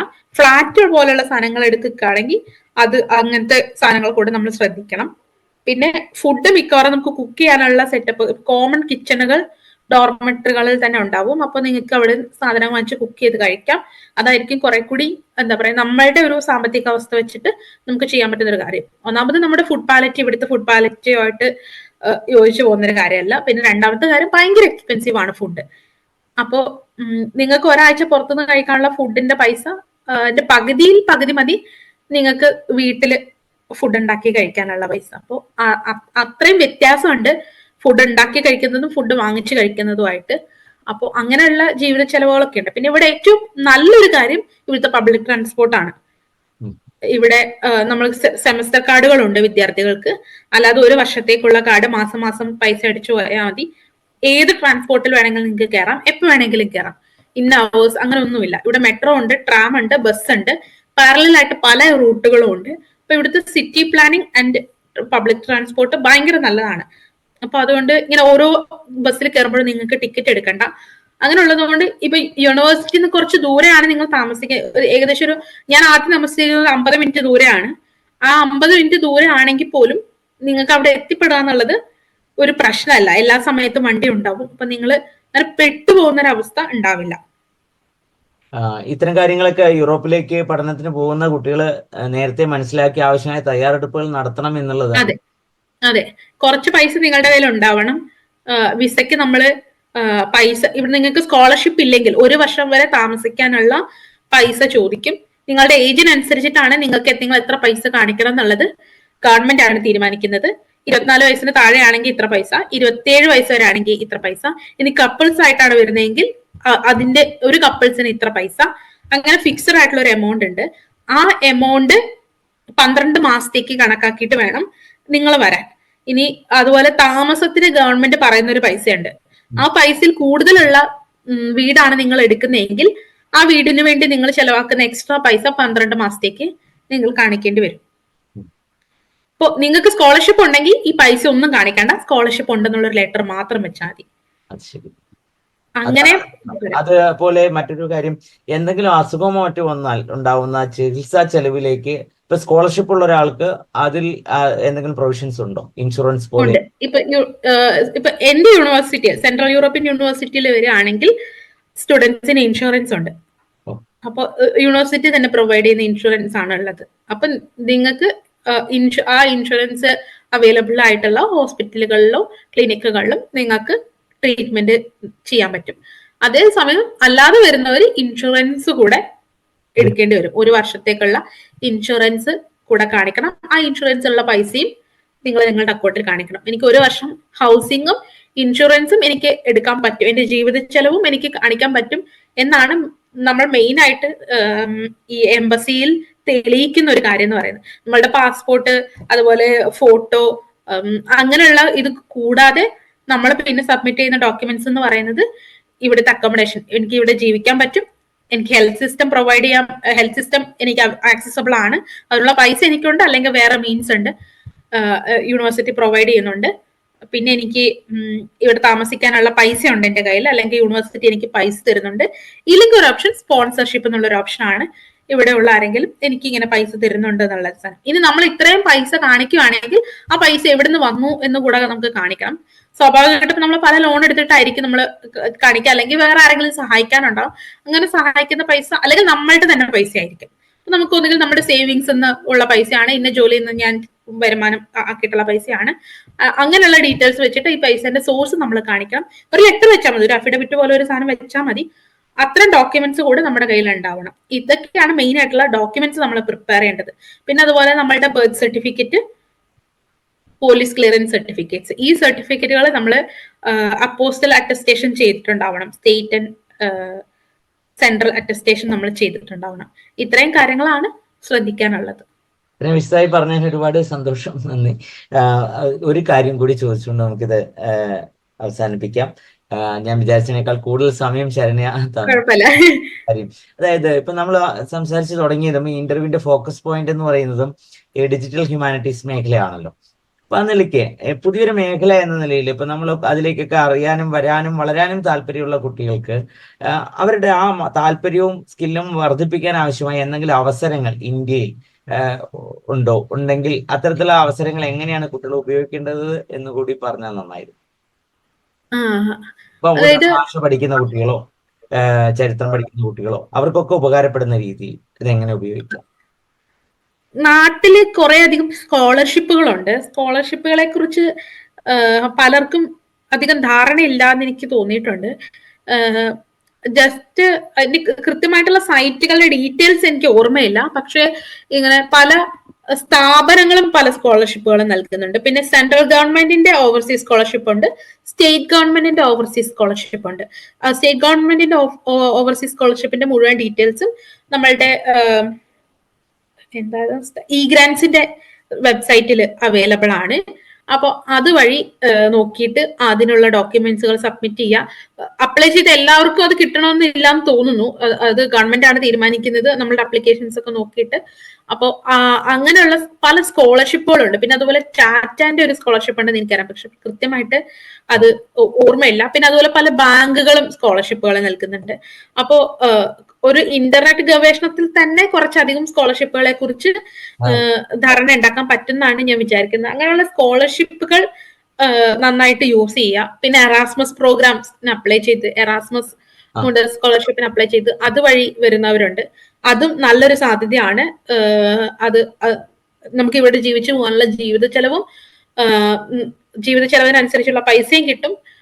നന്നായിട്ട് പല യൂണിവേഴ്സിറ്റികളിൽ പഠിക്കാനുള്ള അവസരമുണ്ട്, യൂറോപ്യൻ യൂണിവേഴ്സിറ്റികളിൽ പഠിക്കാനുള്ള അവസരമുണ്ട്. പക്ഷെ നമ്മൾ പഠിക്കുന്ന വിഷയം ഏതാണെന്നും മേഖല ഏതാണെന്നും ഉദ്ദേശം എന്താണെന്നും വളരെ കൃത്യമായിട്ട് നമ്മൾ കൺവിൻസ് ചെയ്യേണ്ടി വരും, അല്ലെ? അതെ അതെ. എറാസ്മസിന്റെ ആപ്ലിക്കേഷൻ പ്രോസസ്സ് ഭയങ്കര വലിയ പ്രോസസ്സാണ്. പക്ഷെ അങ്ങനെയുള്ള സ്കോളർഷിപ്പുകളൊക്കെ നോക്കിയിട്ട് വരിക എന്നുള്ളതാണ്. പിന്നെ യൂണിവേഴ്സിറ്റി തെരഞ്ഞെടുക്കുമ്പോൾ ശ്രദ്ധിക്കാനുള്ള ഒരു കാര്യം, നാട്ടിൽ നിന്ന് പലർക്കും പറ്റുന്നുള്ള ഒരു അബദ്ധം അതാണ്. ഞാൻ അപ്ലൈ ചെയ്യുമ്പോൾ ഞാൻ അങ്ങനെ ശ്രദ്ധിച്ചിട്ടുണ്ടായിരുന്നില്ല. പക്ഷെ ലക്കിലി അതൊരു പ്രശ്നം ആയില്ല. എനിക്ക് യൂണിവേഴ്സിറ്റിക്ക് നല്ല റാങ്കിങ് ഉണ്ടായിരുന്നു. യൂണിവേഴ്സിറ്റിയുടെ റാങ്കിങ് എന്നുള്ള ഒരു സാധനം, അത് ടൈംസ് ന്യൂ റാങ്കിങ്ങിലായിക്കോട്ടെ, അല്ലെങ്കിൽ